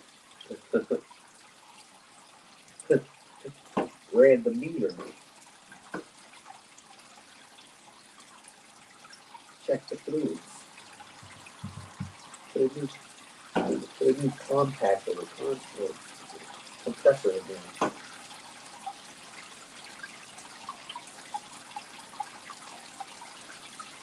Man, my teacher was for that shit.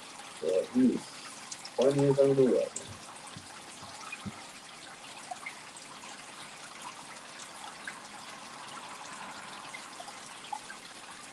He said, HVAC saved my life. I used to be a crackhead. I bust out. I could not stop laughing. I'm like, yo, what? Why do you have to add that part?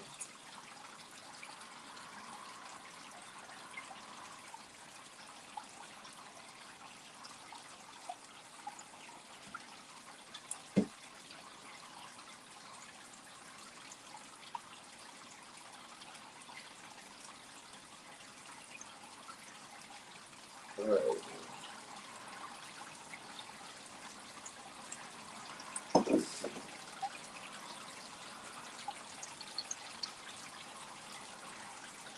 BB edges it.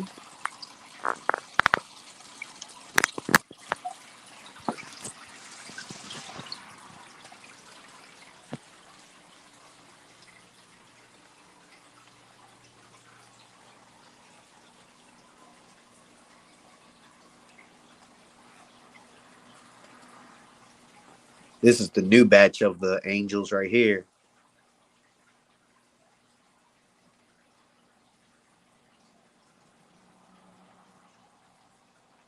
That's the orange marbles.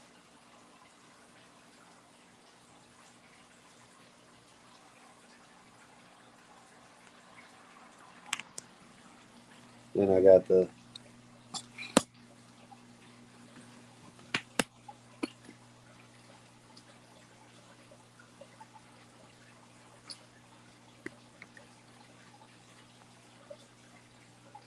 I think this is like a 12-gallon bookshelf or something like that.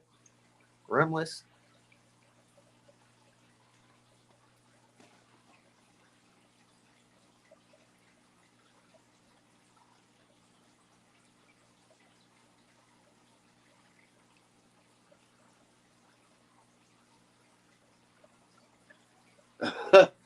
Yeah, one the African cichlid tanks,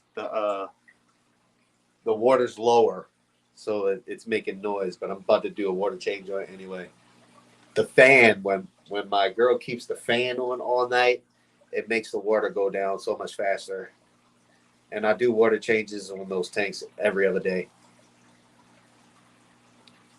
so it's not like the evap is from the tank not being done. That's the wild part.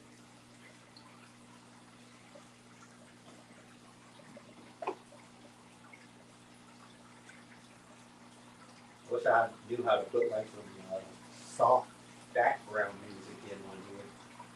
Some free music. Just a little. I mean, I had my own instrumental actually. I had some songs that I actually had that I made back in like 2014.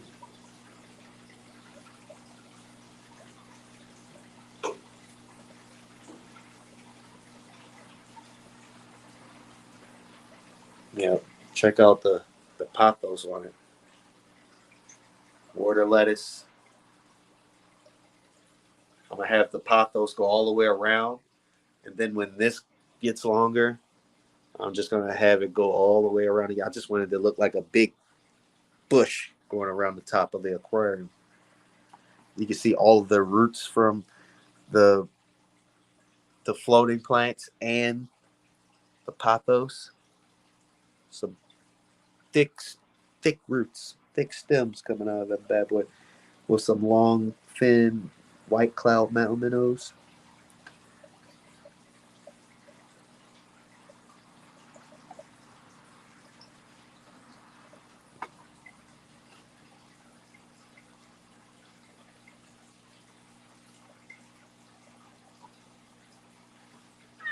I love these long, thin minnows. These white clouds are stunning. I got them from a breeder in Texas. I don't know his name, but I got them from a breeder in Texas a year, maybe in a year and a half, maybe a year and a half ago. I haven't bred them yet. I haven't done anything with them. I've just had them in here. They're probably bred already, but just making their babies. I have the snakes and koi's in there too. There's actually a 2-inch peppermint was in there too. And there's one gold laser. I didn't even think that egg was gonna hatch. I just was like, you know what? Let me throw an egg in there and see if it'll survive with all those roots. And there's literally like a gold laser in there that's like an inch and a half.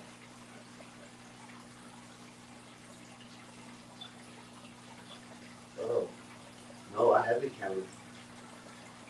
I should, because I need to get a tank for every last one of them. That's how I want it. I would like to have. I would like to have a 10-gallon for every last one of the different species of tetras that I have, so I can breed them. I want. I'll just get like some 2x4s and make a top that the tins can fit on, and then the bottom so the tins can fit on, so that I can raise the fry up on the bottom and breed the parents at the top. And just put all like just have a set of tanks just for each tetra.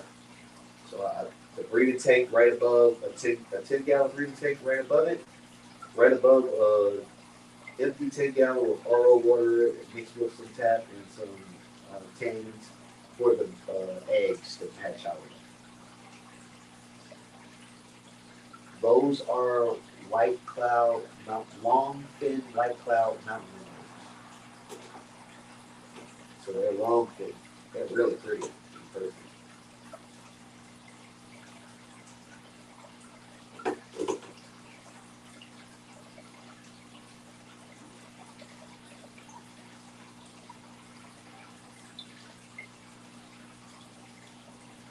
Oh, I guess those are rainbow shiners. Those things are stunning. I don't have no room for them right now, though.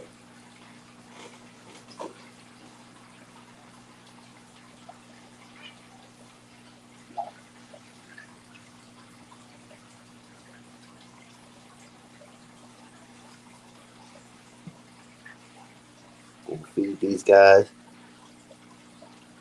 Man, this pothos plant, these leaves are freaking humongous.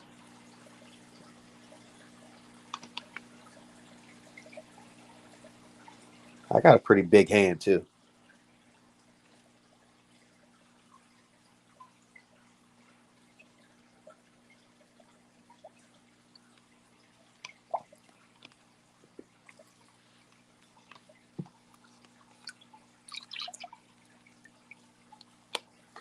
Everybody's getting baby butter shrimp.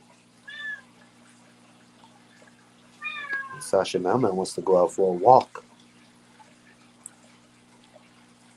She's being a brat about it.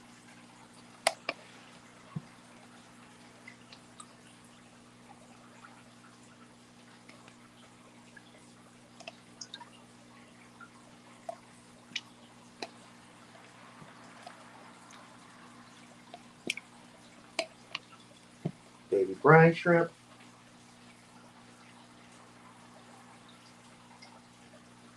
I'm gonna feed.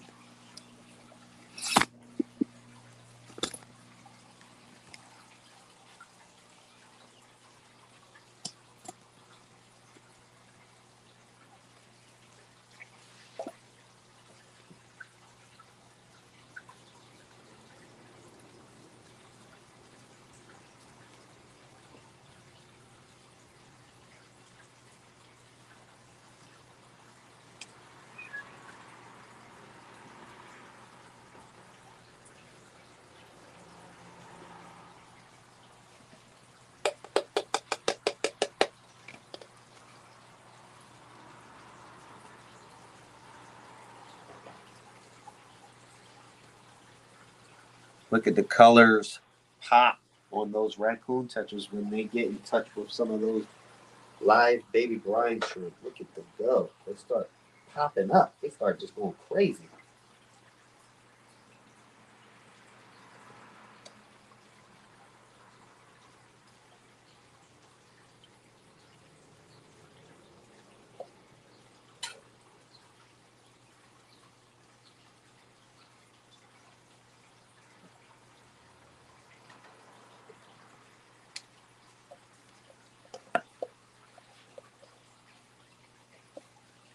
This tank is a 33 long. So it's basically a 55 gallon, but shorter. So I cut it in half.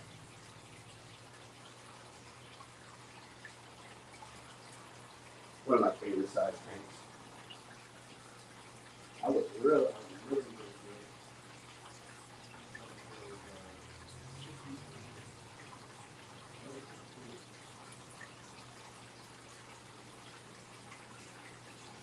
But for all that, you might as well just get a 75 gallon. Excuse me.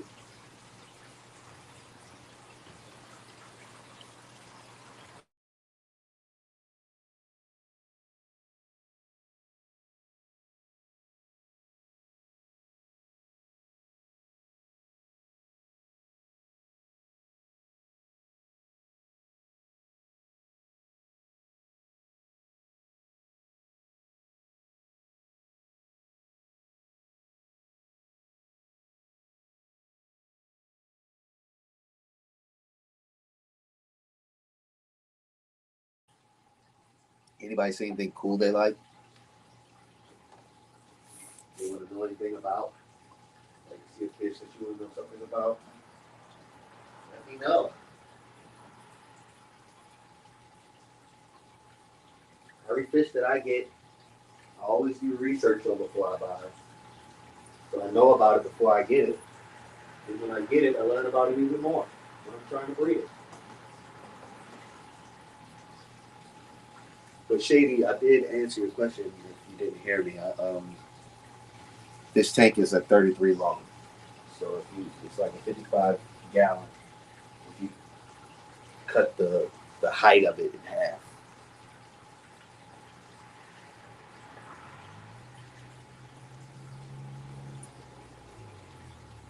This is one of my favorite tanks in here with all of these colors in there. And all these different cool shaped textures and crystal fish.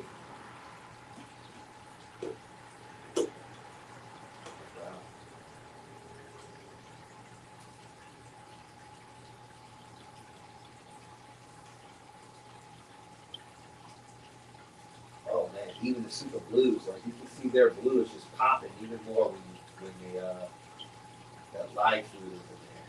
They start going crazy.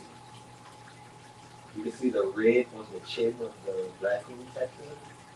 It's really, really. And their body, I don't know if it's really picking up on the camera. Because I'm looking at it on my computer.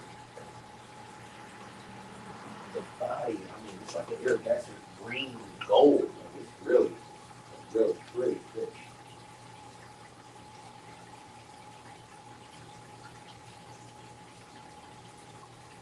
I think the raccoon tetra and the imperial lapis tetras that I have might be the prettiest fish that are out right now when it comes to tetra color and the diversity. Now, the imperial lapis, you gotta get it in a good light going through to see every last one of the colors.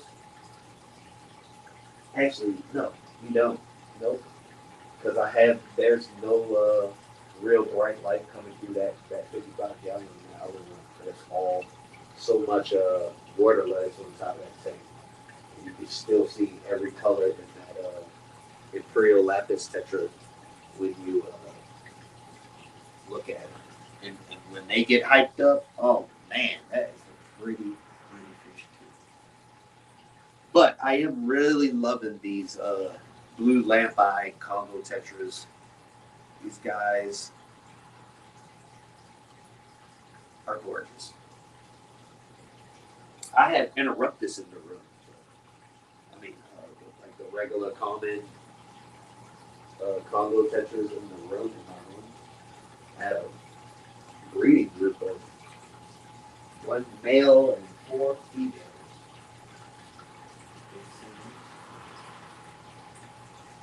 I got a group of 6. And apparently, well, one just disappeared, and then apparently the other 4 were females. So, got one studly male and a bunch of females, and they breed every morning in that tank. I know this because I have my Corridorus duplicaris in that tank, and every morning when the light comes on in that room, when the light comes in through the window, because the tank is sitting right next to the window, when the light comes through, the tank light's not even on yet, but the sunlight's coming through. You can see the male and the female over near where all of the fake moss is that I have in that tank, just hitting it and hitting it and hitting it. And then you'll see the duplicaris, a whole colony of duplicaris, all just looking all cute and just ruffling and ravaging through the fake plants, trying to get the eggs that were just expelled. Thanks, Jeff. I was going for that. That's when I originally made this tank. It was supposed to be it was my blue tank. So I had super blue curry tetras in there with blue dream shrimp, and then I had my dwarf blue panda guppies in there with them, and then I had got the super red Senepa pencil fish and wanted to put them somewhere where they would have a nice amount of room to swim. So I put them in there, so it wasn't the blue tank anymore. And then when I got the raccoon tetras, I was like, that would go good in there. And then I had 6 blue lampi Congo tetras, but I only had 3 now. But I have a male and 2 females, so and it all just, to me, everything in there is like the highlight. But to be honest, when you look in there and you're going to be like, oh, the highlight fish is the one big male lampi, the one that just came through on the screen. He's really the centerpiece, to be honest. He is a stunner. He's gold, green, blue. I mean, just a stunner. The shape of him, he looked good.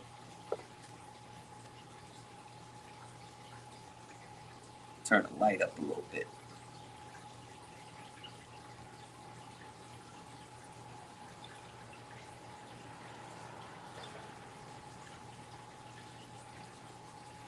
These Congo tetras, I really like these guys. They're wild caught though. I got them from Predatory Fins. They came in looking bad, but I got them right. That's why when I said I got 6, I only got 3. 1 was like, I ain't saying nothing bad about them or nothing, but to be honest, I personally would have looked in that tank and been like, yo, you really want me to send these fish right here to their customer? We could just tell him, nah, like we got 4, but these other 2 look like they dying. I mean, they still gave me they gave me my refund, but I mean, I just wouldn't even have sent that shit, to be honest. But you gotta learn. Hopefully, they learn from that. But I put them in the quarantine tank. I got them fat in about 2 weeks. They were looking good. There were 4 in here, and then one day, I don't know, just one of them was gone. But these 3 are going hard, strong.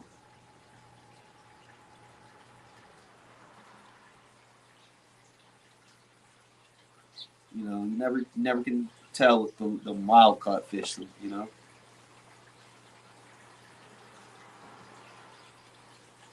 I'm finding these wild caught Corridorus equus that I have. Whew, quite challenging.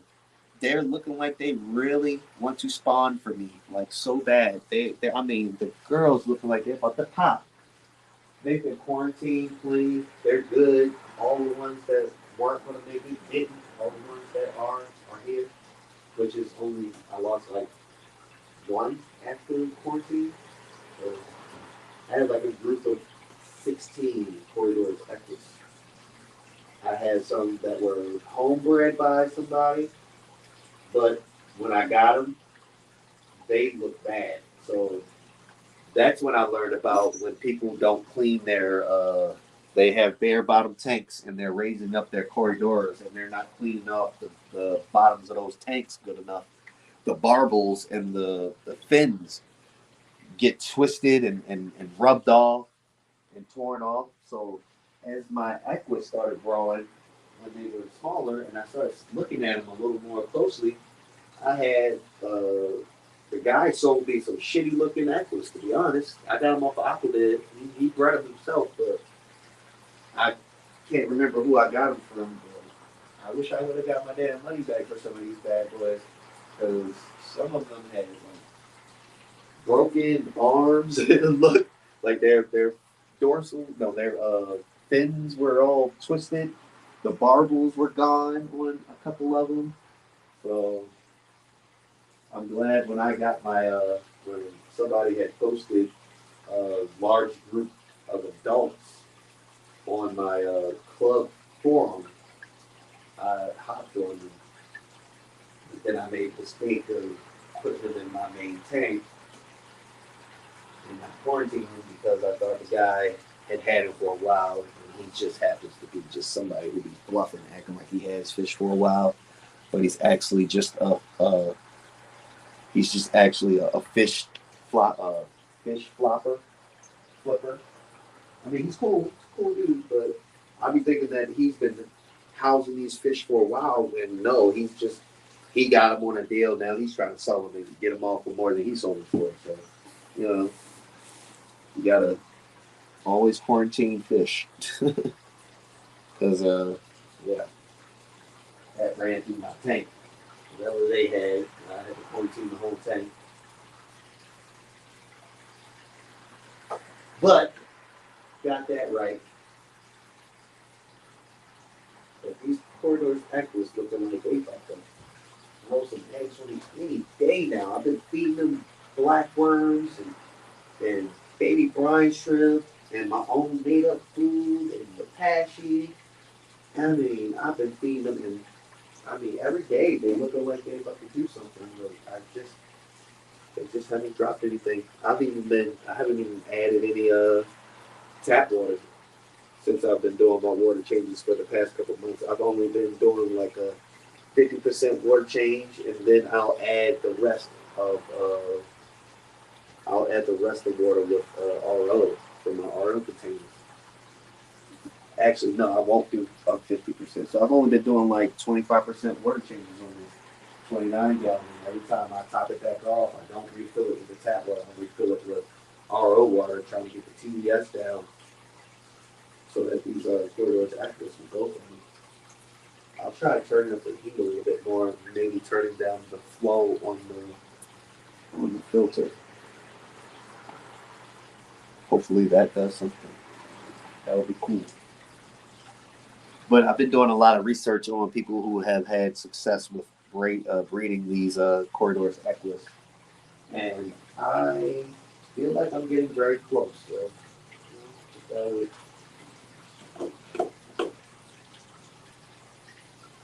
try to heal away always accept me.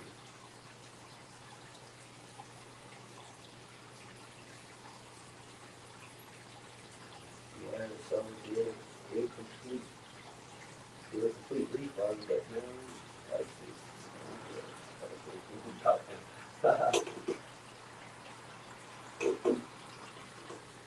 It depends on what fish it is, to be honest. Like if I bought some spotted Congo tetras and they were dead when I got them, I would die. I would die because first they're expensive, and second, that is a popper fish that would suck. You know? But I knew what Dan was talking about when he was talking about not getting fish from the Congo anymore. When I saw the quality of the red by Congo tetras that I got from predatory fish, I don't mean to keep putting them on blast or anything. I don't have any problems with them at all. Good guys. But the quality of the fish they're getting, it's not their fault, but the quality of the fish that they're getting from the people that are selling the fish from the Congo, it's not good. It's like they're just sending them shit burgers and saying this one doesn't have that much shit on it. It'll be fine. Eat it.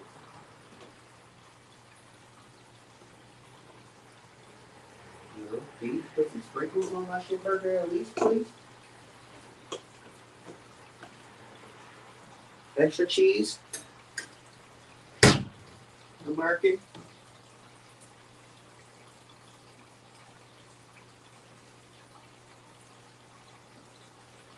It's Dick Signs.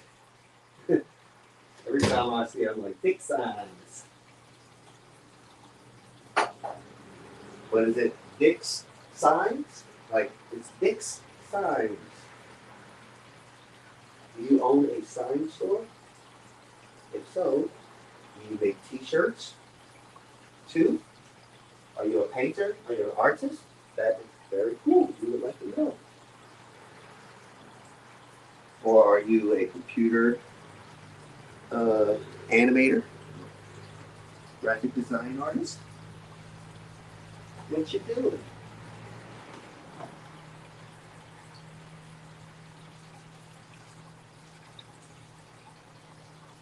You know, keep it showing that love always. Keep some daughter. There you go. Boom! Some daughter. Always popping up. Throwing a light. Showing some love on my videos.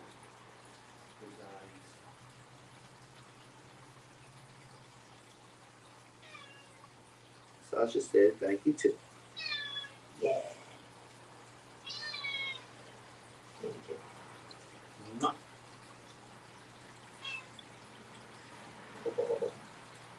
What you want, sassy girl? What you want, sassy girl? Stop biting that tail.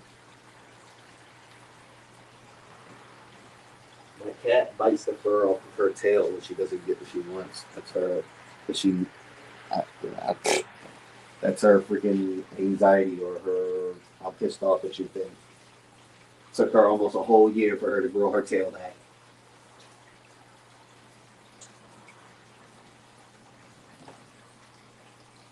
Took her to the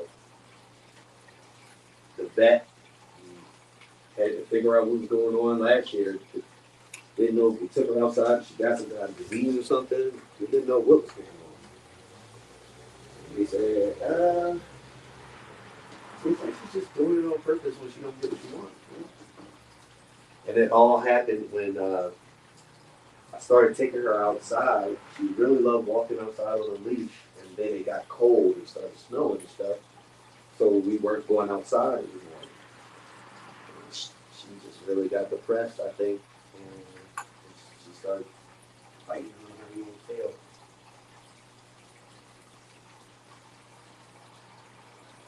But it's grown back since because I'm always paying attention to her and making sure she's not nibbling on it. Even when she starts cleaning her tail, she's licking on it too much. I'm like, hey, leave that tail alone. She look at me, she's like, okay. I don't like looking like I got a rat tail anymore.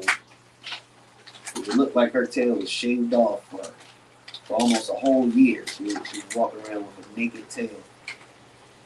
She just had the tip of the tail fur on there looking like a little lion.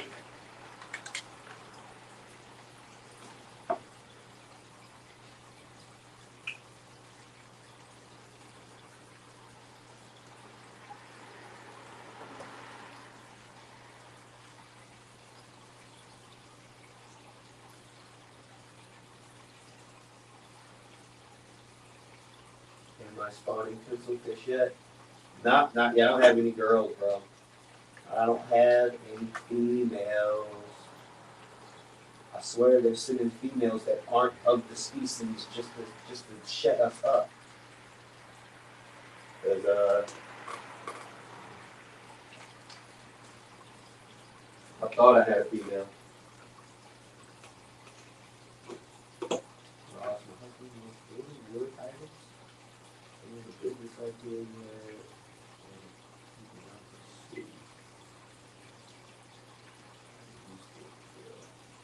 Arson goat cheese.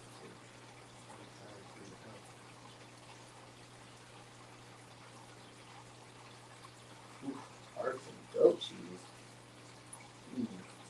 You know, when I was in Germany, I did love me some goat cheese on my Doro. I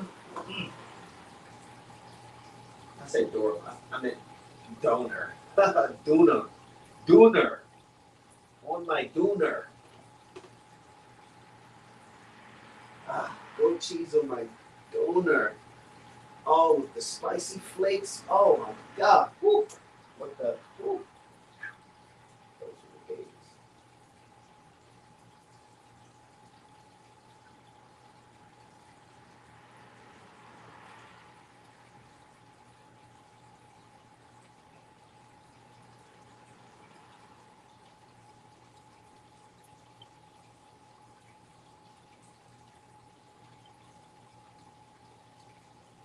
Well, at least you let it out.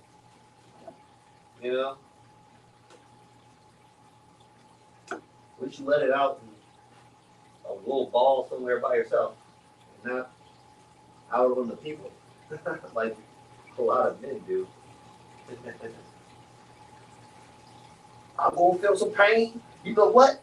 I'll make the world feel pain. Ugh. You die, you die, you die, you die. You know? That's what it seems like.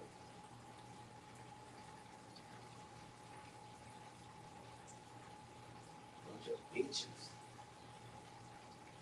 All these damn mass shootings all the time nowadays. Ridiculous. Motherfuckers can control they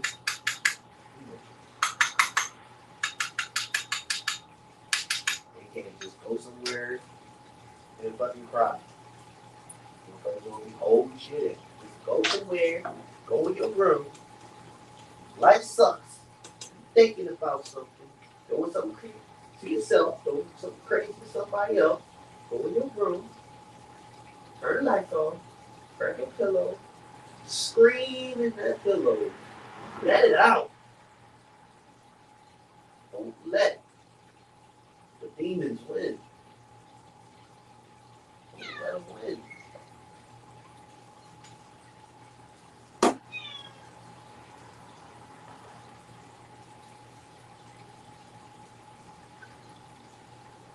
You gotta learn how to release that energy, y'all.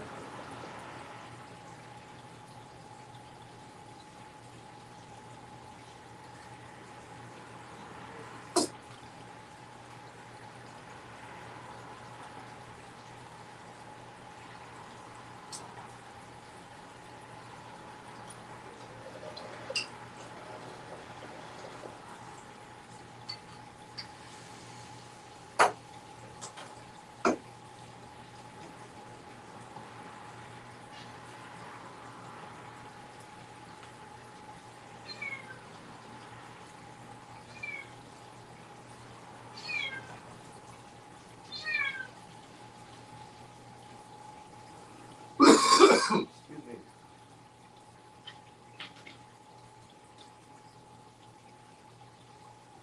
We're about to go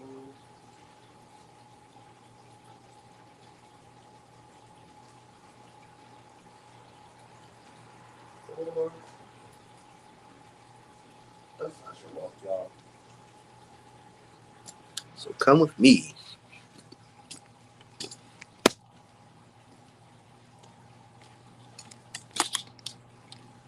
Come with me and Sasha.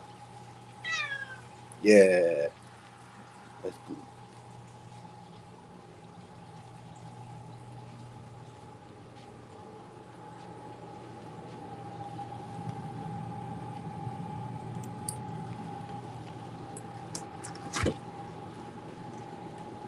Ooh.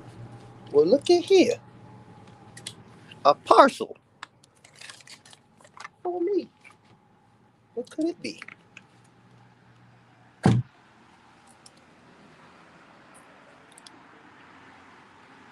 That's dope.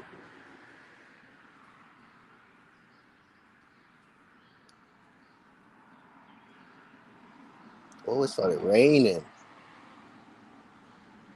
Oh, it started raining, Sasha. Uh-oh. You didn't know it's raining. You better get my phone wet. Oh, she said she don't care. She about to care soon. Yeah. Look at that tail go. Hey, little girl.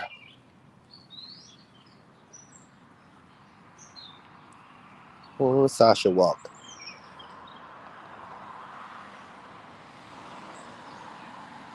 This is my neighborhood, y'all.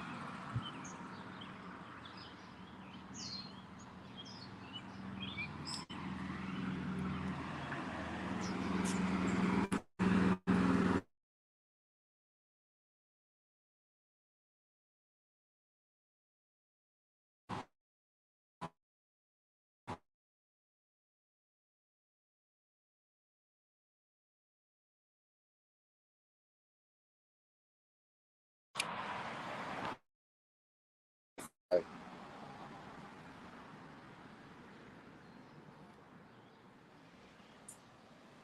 She's going for her little walk.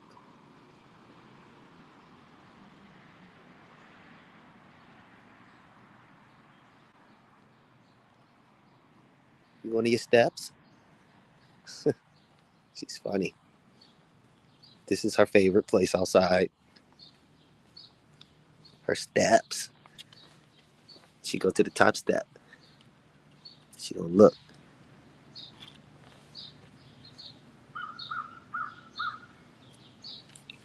Hey, get your away.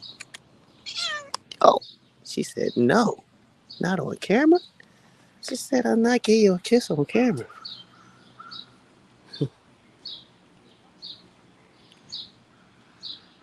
Where you going? It's raining. Did you feel it yet? Come on, let's go home. Come on. Good girl. Let's go home. Let's go home. Good girl. Good girl. Go home, girl. Where you going? Go home. Uh-huh. Getting wet now. Go home. Go home. Come on, baby.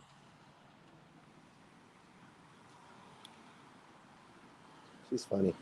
She's like a dog. Sometimes she'll sit and lay down like, I don't want to go in yet. Come on, let's go home. Come on. Good girl.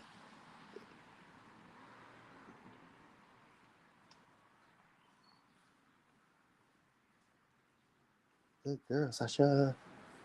Who's that? Good girl. Uh-oh. Somebody else want to go outside.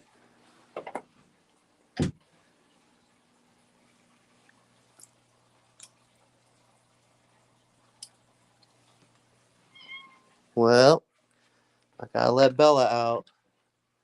But I don't like to let her eat grass because they spray stuff on the grass and she throws it up every time. And I'm the only person that watches her when she goes outside. Come on, let's go. She doesn't need a leash because she don't really go anywhere. Come on, go eat. Good girl.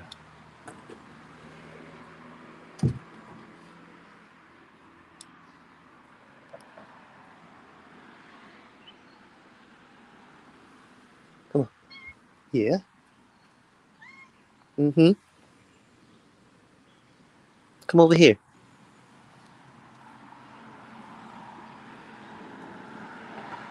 This is Billy Belladonna.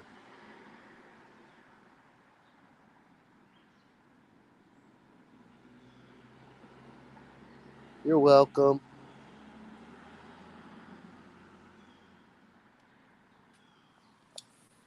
Bella. No. See? This is why I got to get her. Can't let her go too long out here.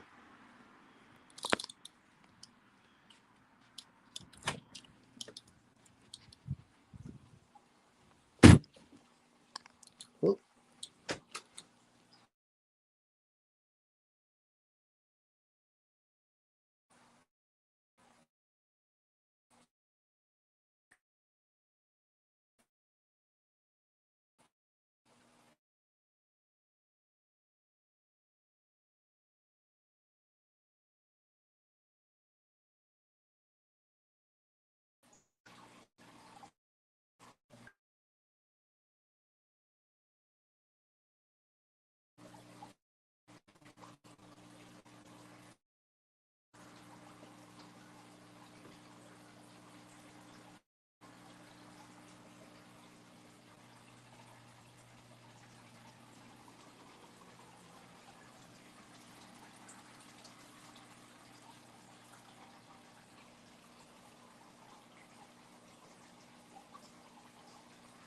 These guys are going to turn into these guys.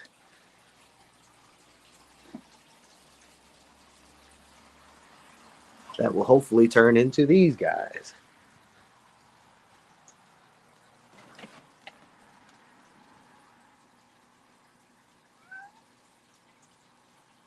The circle of life. Ready to go on the tent? Come on.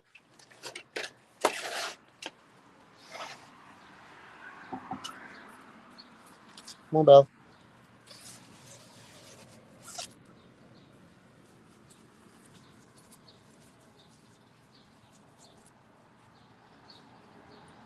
Come on, Belle.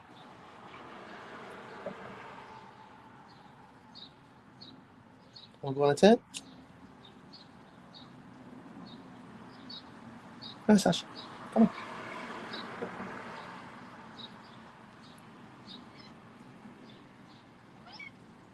No, she don't want to come out.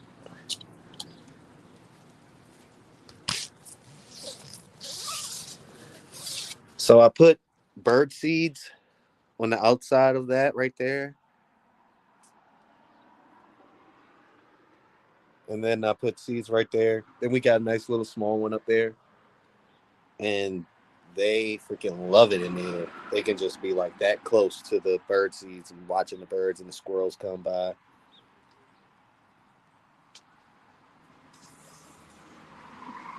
Oh, she don't want to come out. She's annoying sometimes. Always running from somebody, playing.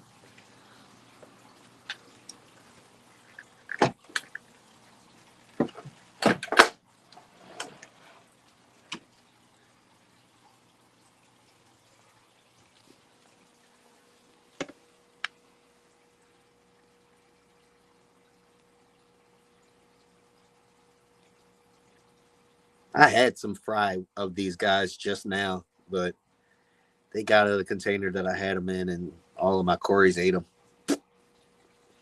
That sucks. But I got Milana Tanya, Kali Tawa. I got babies.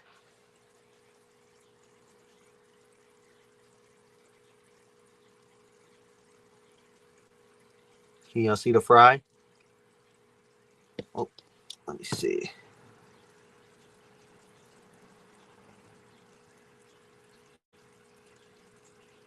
Can you guys see the fry, the rainbow fish?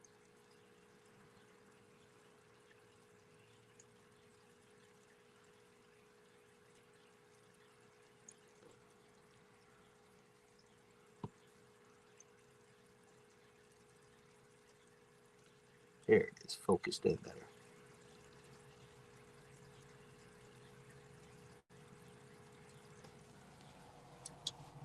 Thanks, Shady.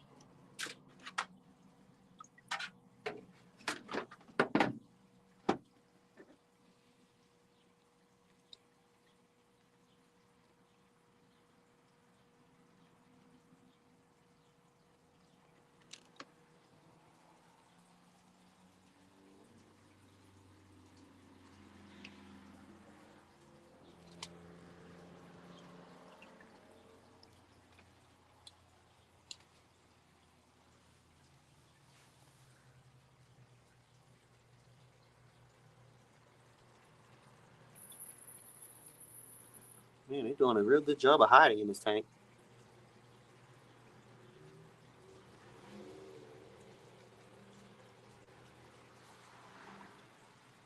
They make it seem like this tank is bare, but there's a lot of African cichlids in this tank. I don't know why they're hiding so much.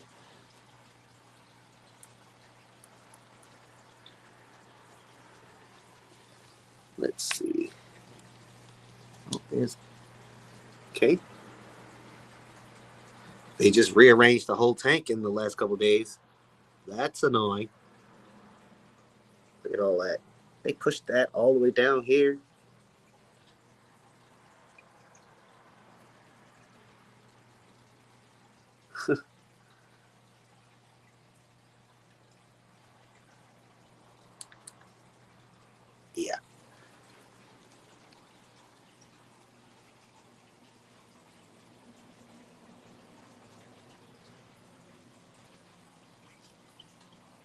I'd really like some of those female. Oh yeah, I never showed you guys Blossom and Sheila. So this is Blossom.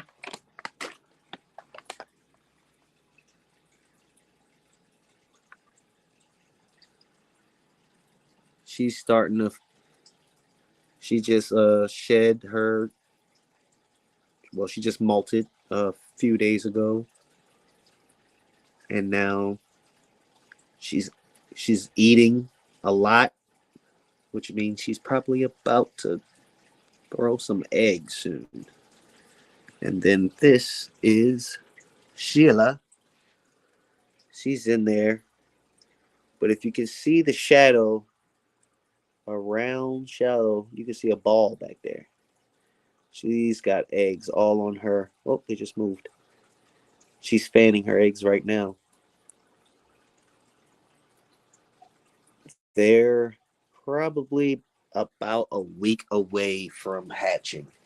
So soon I will have a bunch of tiny little baby pink crayfish. And the other day I was on Steen Fott's live stream. I had said that I was working on my own line of drinks, and this is one of them. I call them lemon lime. You can see the green on the body and that yellow on the back.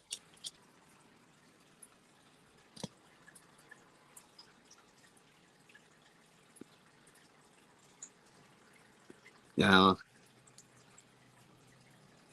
I got a bunch of more females, but they're all up on that sponge up there. And this is that tank that I said to Daniel that I had next to my bed with the 2 males and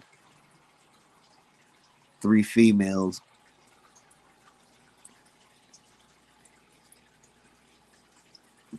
So this is like an extra tall tank. This is a 20-gallon extra high. And it's basically a 10-gallon stacked on top of another 10-gallon.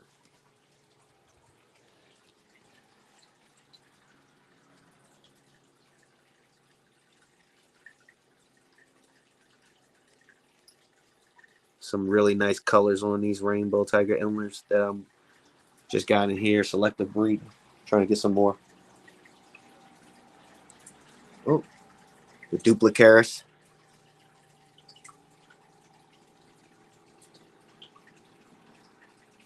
Started with about, I think I bought like 10. Now I have about 30 of them in here. Some of them just raised on their own, but that's the fake plant that I was telling you about. That the Congo tetras. I haven't cleaned the glass in a while, but that's the fake plants right there, the fake moss that I say that the Congo tetras spawn in every morning. And I know this because a gang of duplicaris start shaking all through that, trying to get the eggs. And you can see the tetras. I have some super blue curry tetras in here too. You can see the tetras swimming underneath of the Congo tetras as well, snatching up eggs. So I will be getting a 20-gallon so I can put these Congo tetras in there. And I'm gonna put some RO water in that half RO water and half of this tank water in there, and a heater, and I'm gonna get those bad boys spawning. Well, I'm gonna get those eggs hatching.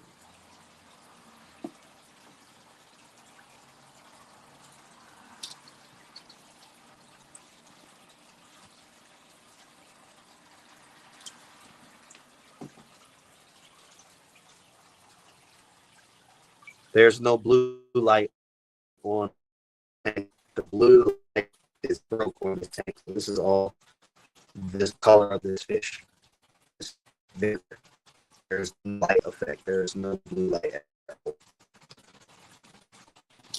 see on the lights. There's no blue.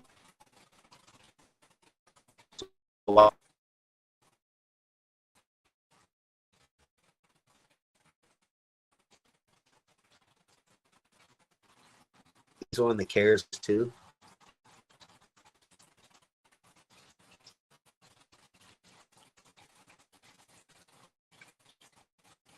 This is Metroclinia long pelvic.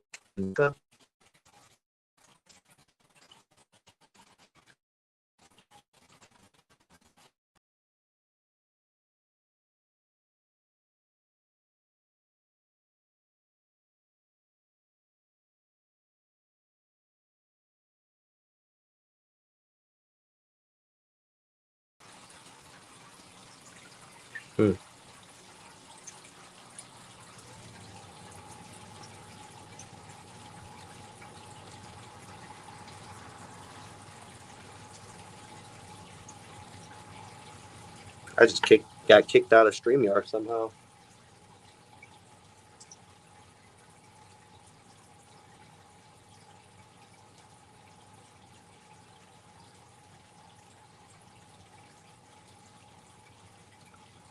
That's my original male I started off with. His name is Hyde. That was back when I was naming my fish. It's one of his sons right there. I didn't know what he was. I saw him at about that size in the pet store maybe about 7 or 6 years ago. And I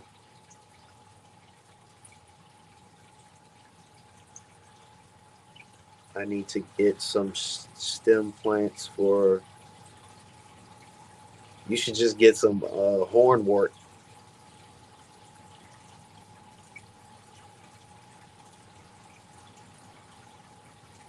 Oh, okay. Everybody was having problems with StreamYard yesterday. That's good to know. I was walking outside with Sasha, and it kept going in and out. I don't know if it was doing that for y'all, but it kept doing it on my screen.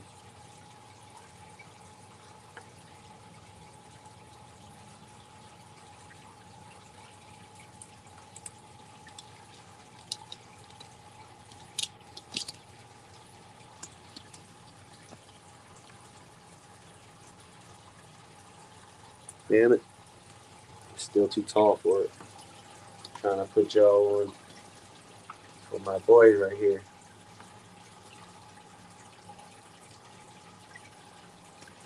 My prize son. I will do anything for his son. He's my favorite son. He would have the world. And this boy is a stud too. Look at him. Yeah. Trying to get them genes going together. Get some female OBs from him. Raise them up so I can breed them with him. Oh, yeah.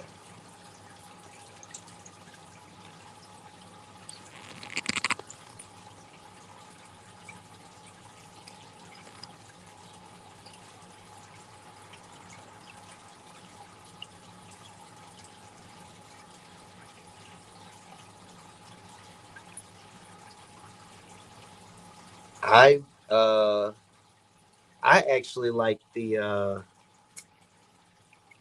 think, what is it called, like Whittia or something. That's one of my favorite stem plants, and I like water sprite, and I like water wisteria. I like water wisteria more than water sprite.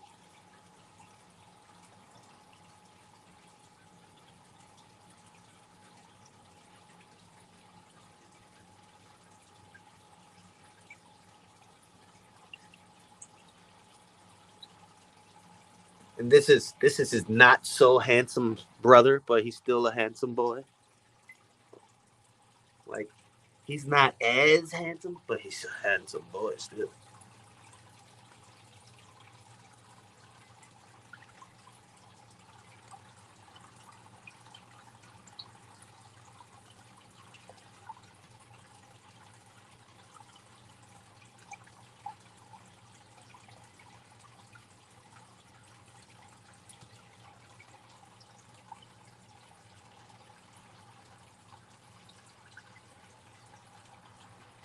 That's Papa Bear. Oh yeah. Chip off the old block in me.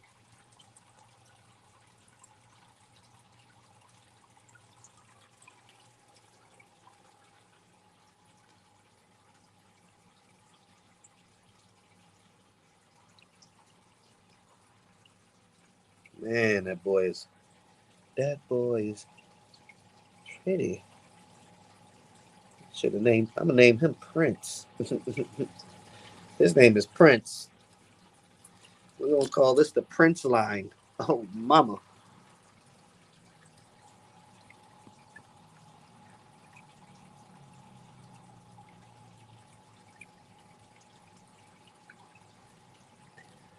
Melly Mel, what up, baby?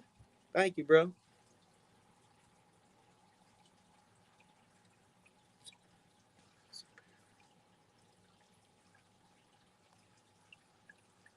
Oh, cool.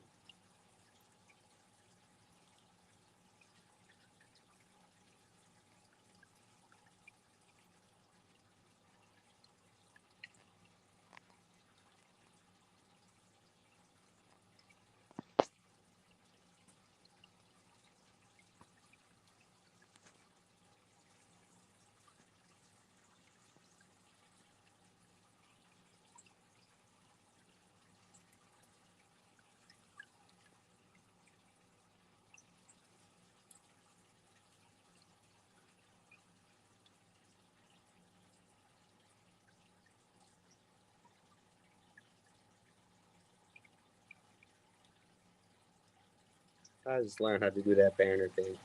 I think I'm gonna take it off though.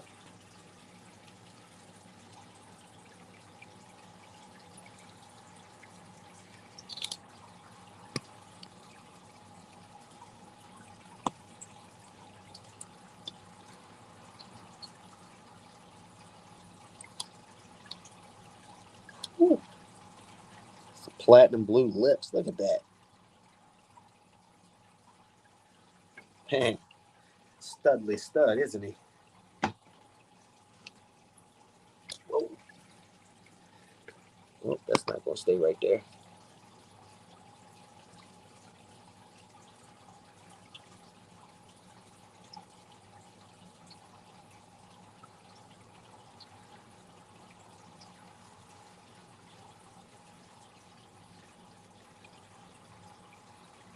Got some eggs, I see. Okay, I might have to get her. Look at that girl. Oh, her mouth is full. I got to get those eggs.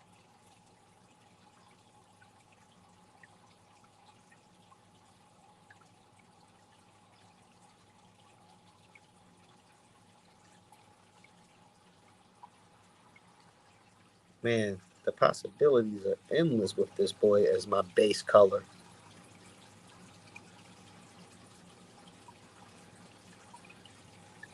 Those aren't even black spots. Those spots are blue.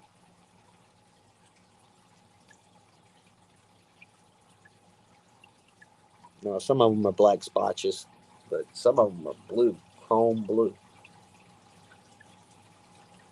I remember seeing him when he was really tiny. I knew he was going to be special because it looked like he had tiger stripes on him.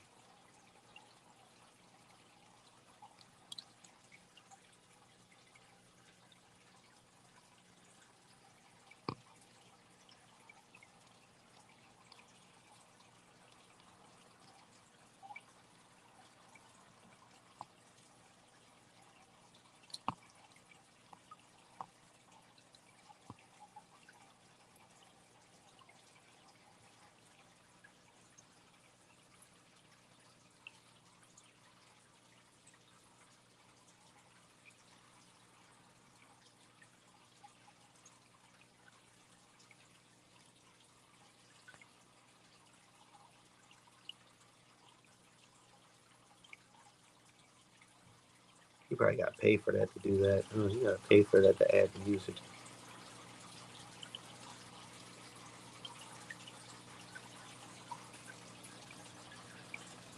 You can see the lines that I was saying. It would make me think that it was like it looked like it had tiger stripes on it back when it was a tiny little fry in this tank swimming around.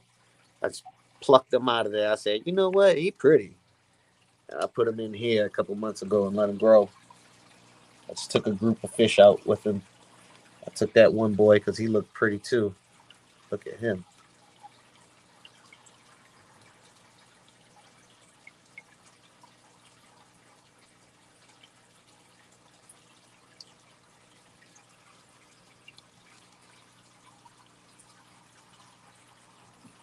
I would love to like be able to take a picture of these fish and they actually look like this and put it on a shirt. That would be cool. Definitely this boy. I want to put him on a shirt, like a just like right on the pocket of a shirt. Not too big, not too small, just right. On a black tee with that bright color on it.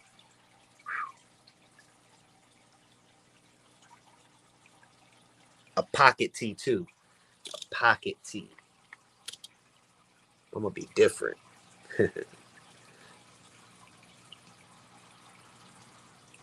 Somewhere you can hold your flashlight for when you're in your fish room. You get your little flashlight pin and you put it on your pocket. It's your fish shirt.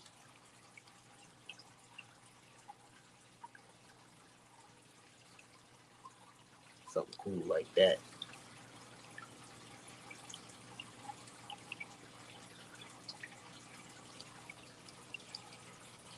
Damn, I can sit here and look at these fish all day.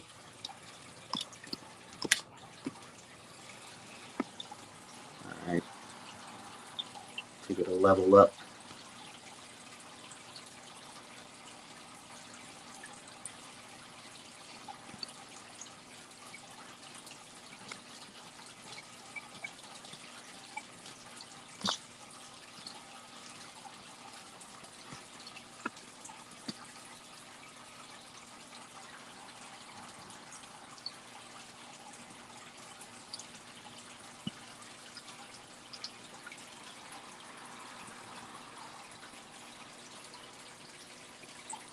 These are the pearl scale gold marbles that I just sent to only Oscar.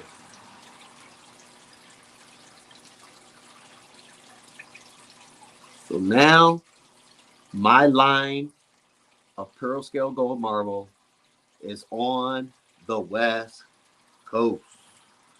West Side.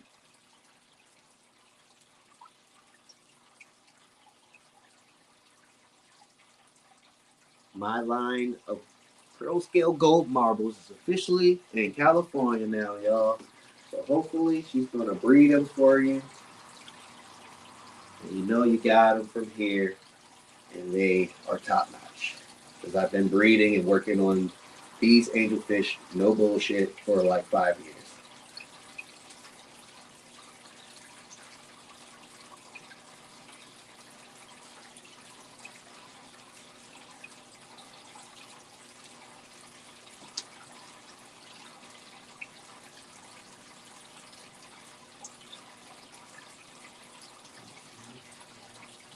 Here's the parents of these guys right here.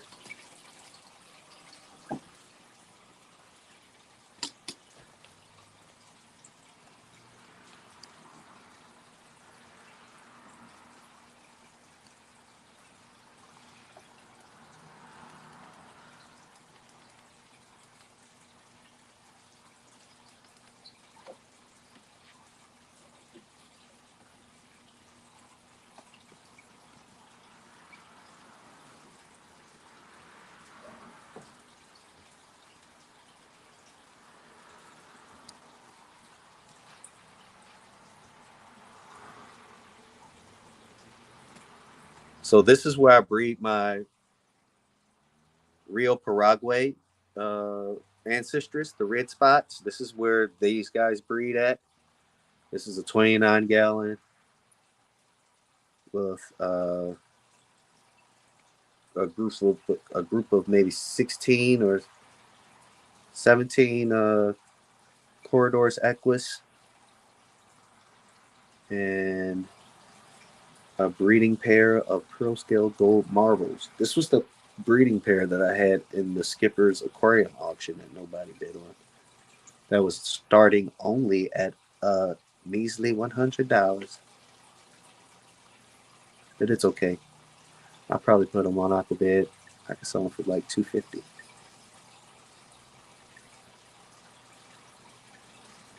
Oh yeah. I haven't sold any of my pairs of gold marbles for under $250. People love them.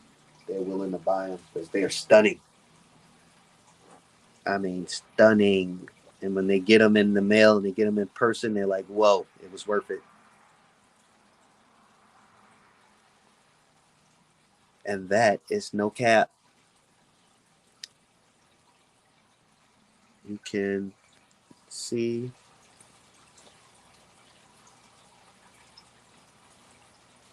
my feedback on Aquavid. And also, if you wanted to get in contact with me, you can ask a question to the person on Aquabid, which that goes straight to my email, and I check my email daily.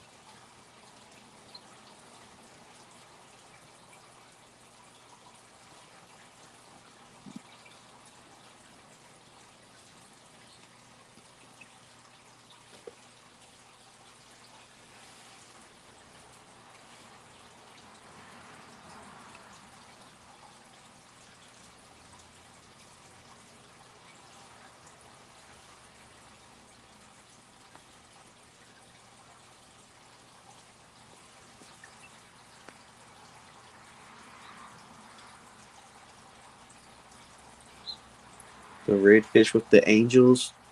Oh, sorry, Melvin, I didn't see you say that. Those are the red cherry imzuls. So those are the red cherry tetras.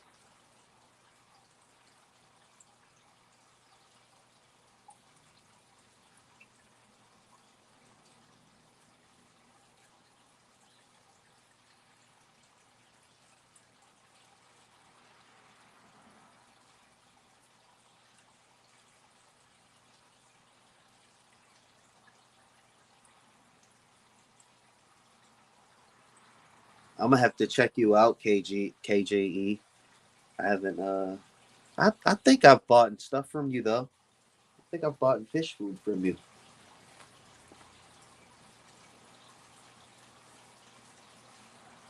Oh, oh no. Where? No, never mind. Where did I get these golden pearls? Is that Kin's fish or something? I think. I remember it was just. I remember it was a K something.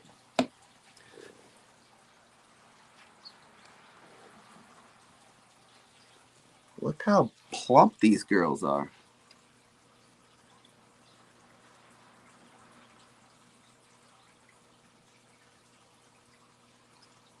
I mean, look how good they look when they get bigger. They're really, really stunning, stunning when they're small because their body's so compact. They just look like little green, and I mean, they look good. But I mean, when they get big, they still look so good too. Like, look at that. That's a nice corridor. Can't wait for these guys to spawn for me. So I got all of this in there for them. But I'm gonna probably have to move the. I'll probably have to move the plecos out of there. Maybe that'll help the Corey spawn. Maybe it's just too much stuff going on.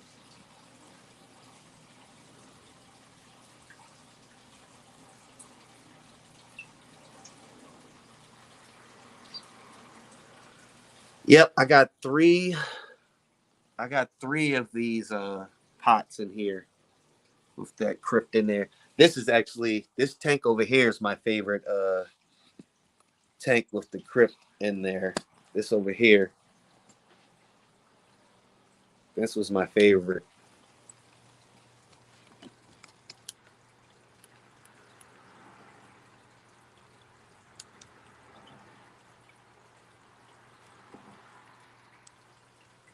This is my favorite one right here. This one is just going crazy. I mean, look at that. This is a 20-gallon tank. This is my CPO breeding tank. As you see, my method to breeding the CPOs is with lots of cholla wood. Lots and lots of cholla wood, PVC pipe. Crush up some snails. I got CPDs in here.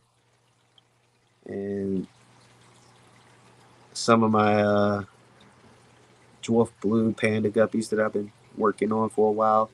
I haven't sold any of them yet because I'm still working on them. I've been working on these guys for like 4 years. They're not where I want them. I bought a trio of some that I really liked, and but they look more black. And then, but they were like really dwarf ones, and they had the big Dumbo ears. They had the long dorsal and the back fins big, and they were like the Dumbos. They were beautiful, but they didn't have too much blue in them. And then went back onto I went back to Aquabid and I saw some other ones that looked like them, but they had more blue on them, and they said that they were dwarfs. So I got them, and then I put them in the same tank with the ones that I originally bought. And when the other ones started growing, they started growing way bigger than the dwarfs, and they started looking totally like just more bulkier and bigger. And their fins were short, but the color was amazing. They were like turquoise and blue, like they were really really nice. But it messed up. Like when they bred with the other ones, like it just destroyed the whole line, like of the real nice ones. Like, and I've been working the past 4 years trying to get the same size, same dorsal fin, but the color of the other fish.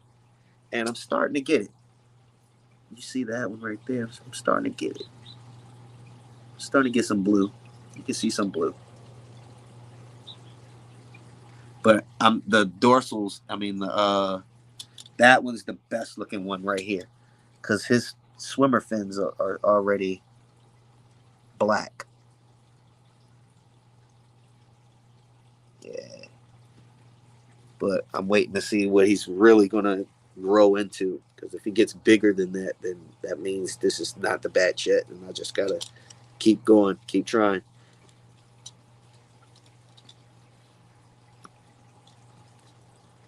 Because I want to have the best looking. My goal is to have the best looking dwarf blue panda guppies. That's what I want. I just want them to look the best. I want people to want mine. And I said earlier, this is the gold laser Cory breeding tank right here.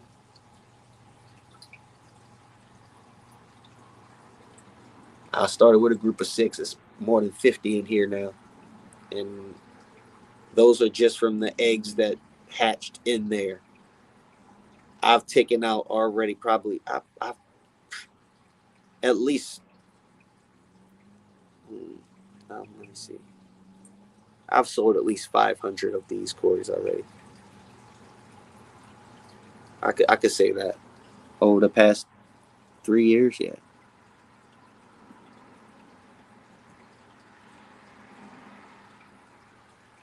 Past 2 years, because the first year they were growing. I just know how to get them to spawn, and now so many in there. There's always so many eggs, and all of them hatch. Sometimes I just leave them in there for days, and then I come in and I grab them.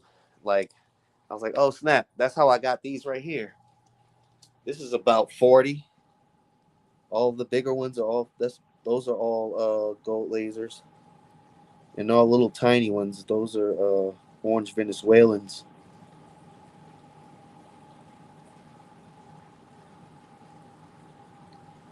You can see there's 2 different sets of Cory Fry in there.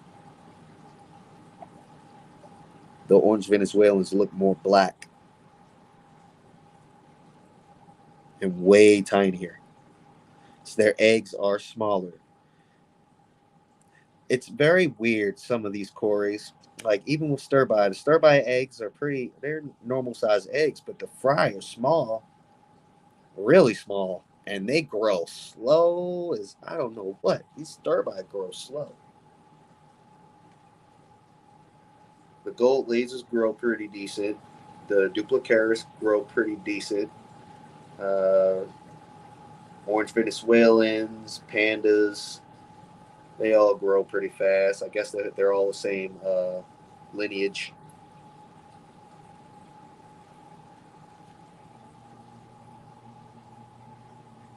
These are fry from the super red dragon guppies that I have.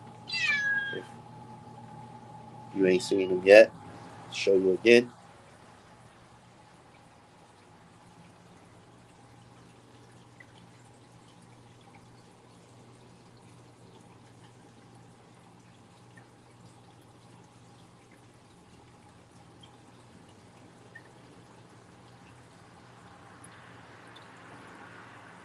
The best red dragons. That's why I call them super, because they're super. Superb.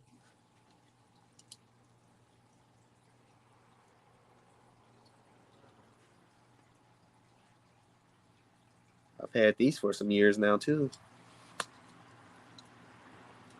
Told y'all earlier I got them from a guy in Vegas who imported them from Vietnam.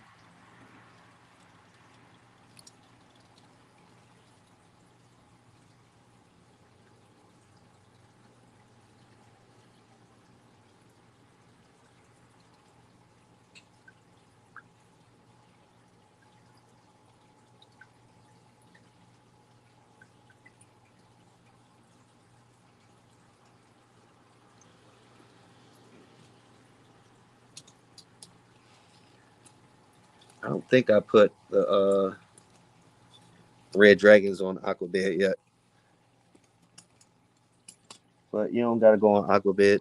You just I've already dealt with you, so just hit me up on a messenger if you want to grab some. I got you.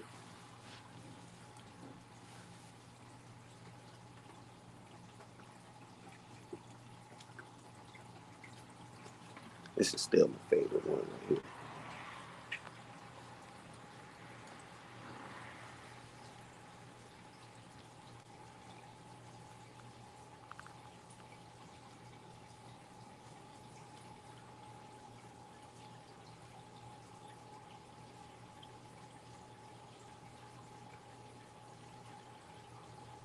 There's some music. Wish I had the music option.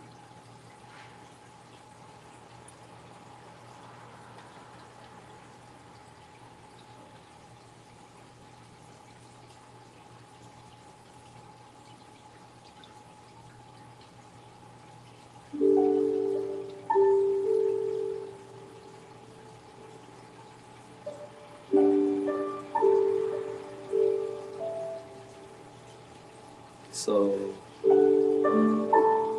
this is the music from the sleep screen on the YouTube app. So it should be cool to play in the background.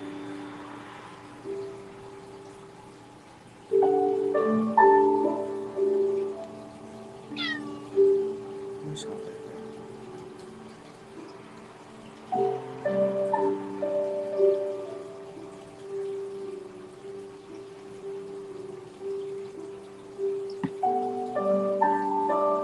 don't think I showed you guys the rainbow tiger on the bottom. I haven't been messing with that tank because I'm hoping that I have some dwarf blue crayfish from some little babies crawling around in there.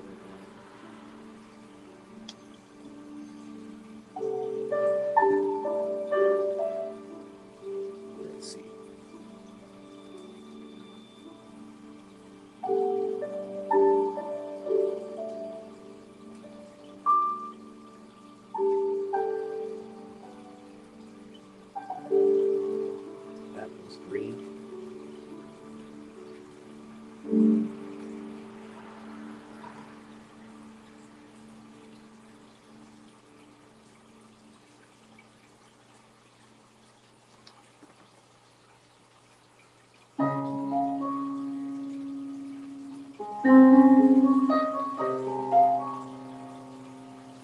Got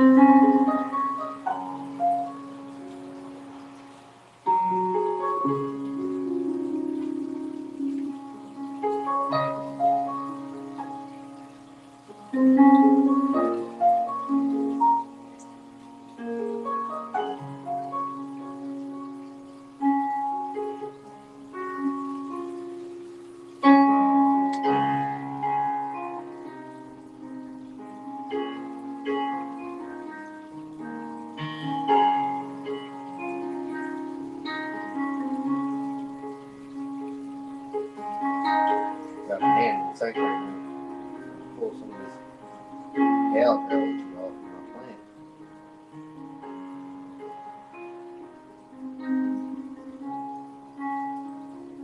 Pretty tricky sometimes trying to find the balance so you don't get hair algae. Because, I hate it so much. It's ruined everything. Unless it's in a breeding tank. I mean, everything's a breeding tank.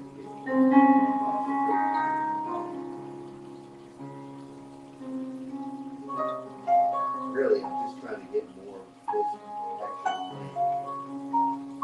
Getting rid of this toxin something.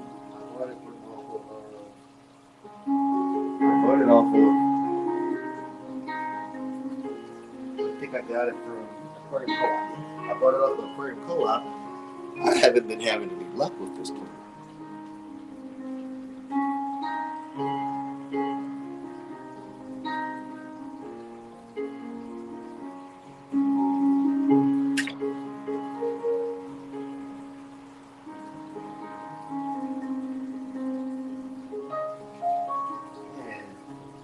Chicken adobo that I got today was terrible. It's normally good. Kind of pissed. Pretty expensive for a plate that the place isn't even open. It's only open 3 days a week, Friday, Saturday, and Sunday, because they have to marinate their food so much. That's how you know it's good, though. And you gotta marinate their food for about 3-4 days. Yeah, so you know it's good. That's that good Filipino food. Good stuff.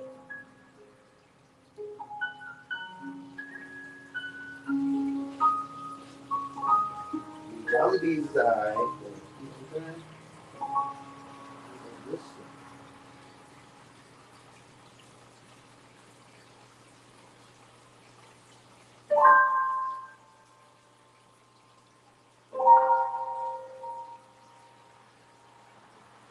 man, another bad investment when it comes to this Tetra stuff. I bought a group of the lemonade Tetras, the pink lemonade Tetras. Oh man, I don't know if it was because I had them in a 10-gallon or what it was, but there's only one left. I'm talking about he was like, there can only be one because he killed everybody. Everybody. And it's just him in that one 10-gallon that I have with Sheila, the crayfish.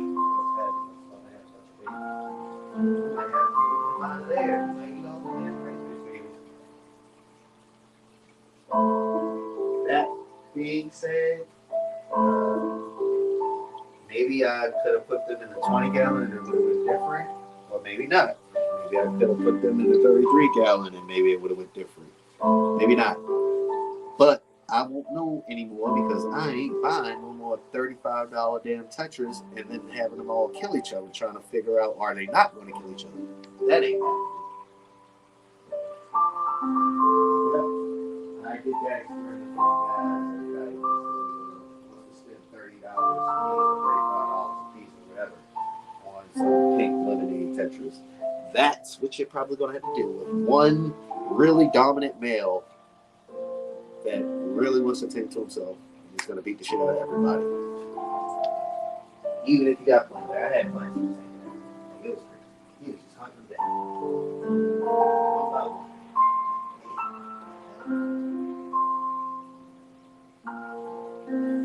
He ate all of the shrimp that was in the tank. Sheesh. Freaking Tetra. What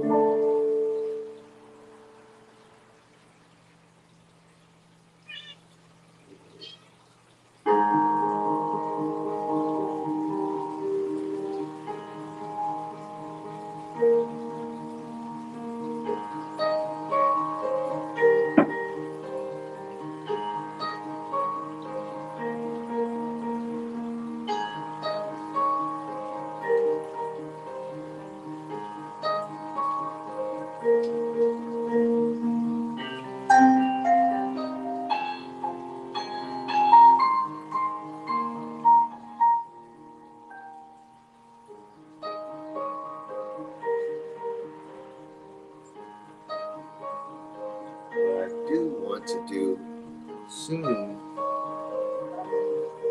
I haven't even tried it yet. I haven't tried spawning these lamp-eyed Congo tetras yet. But I know I got a male and 2 females, so I will start making that project happen because I really need some more of these. I need to go see a whole 55-gallon filled with them. That's how I want to do it.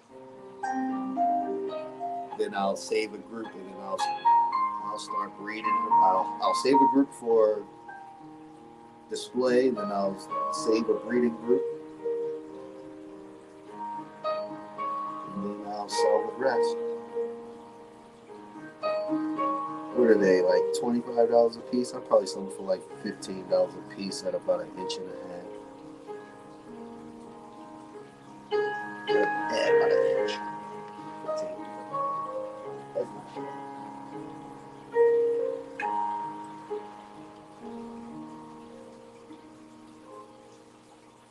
If you can't get these Congo tetras in correctly,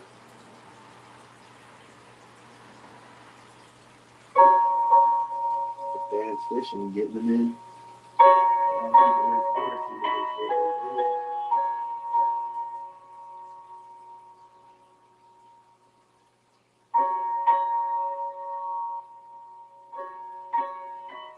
Some people that sell fish on the side, that import fish into a fish room and stuff like that, some of those people be lying too. They say they quarantine or whatever and do.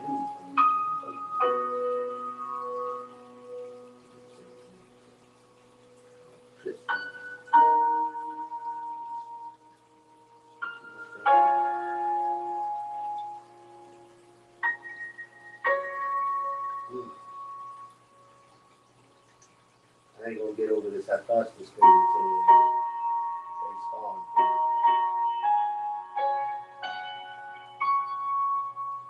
Uh-oh, there's a video of Diddy kicking his ex.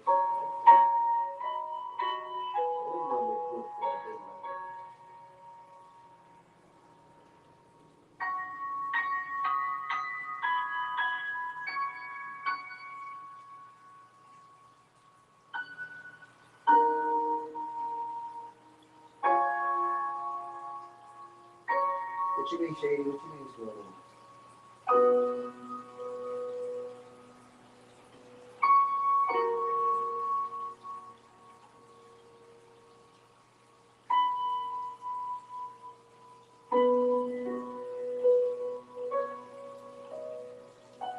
Did something come across the audio or something?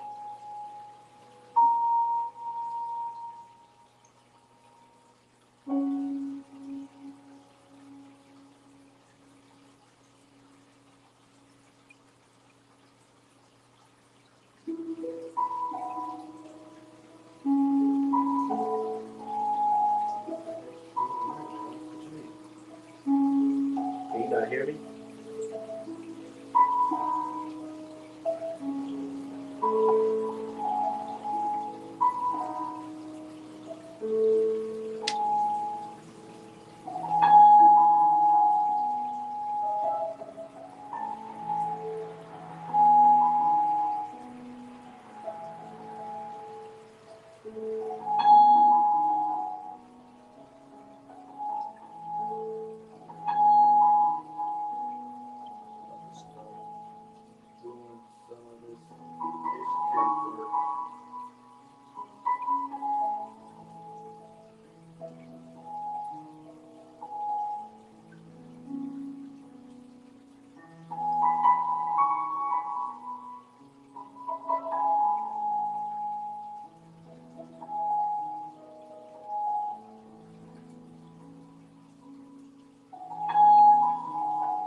it was really loud.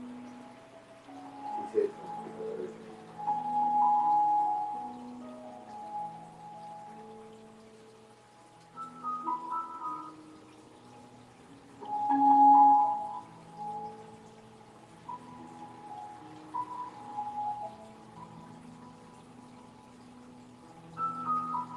Did you get some blueberries, Shady?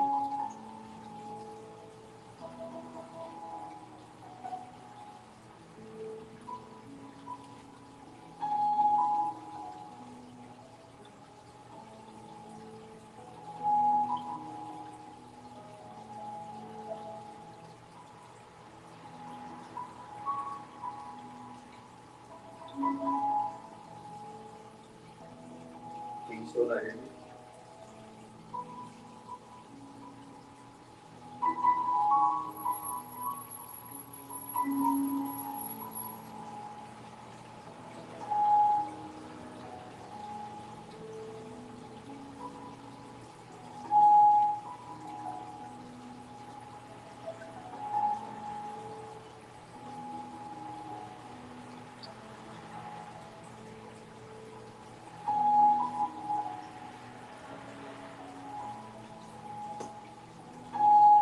Man. Good. Okay, cool.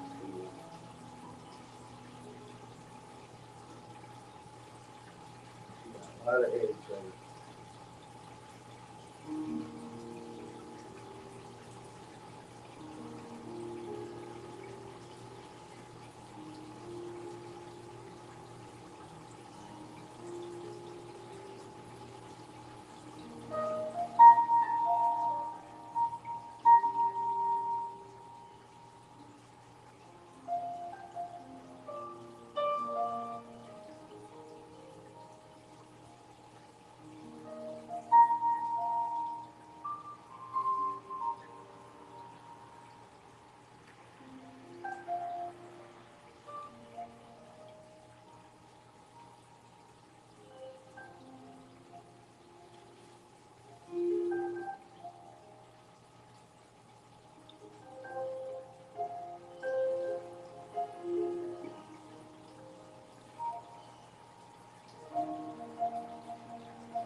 Let's see.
Anybody got any questions or anything?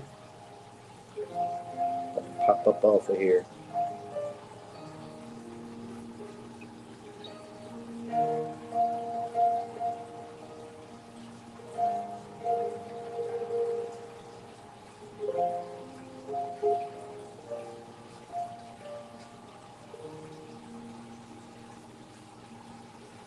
All right, y'all. Breath stay. All right, y'all. Thanks for stopping by.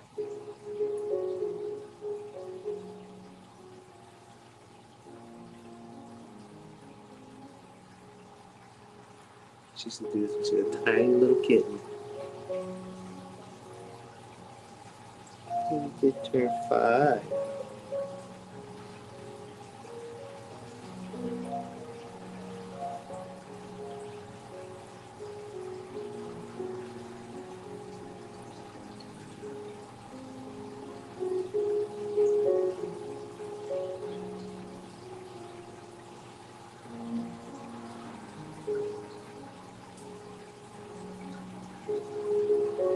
It probably was another voice. Only you can hear.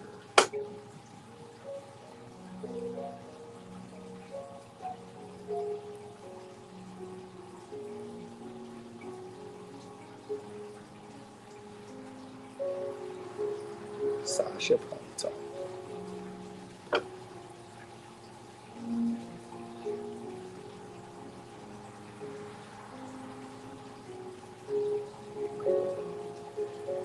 Thanks, Shady. Thanks everybody else for popped in and came in and showed some love. See y'all next time.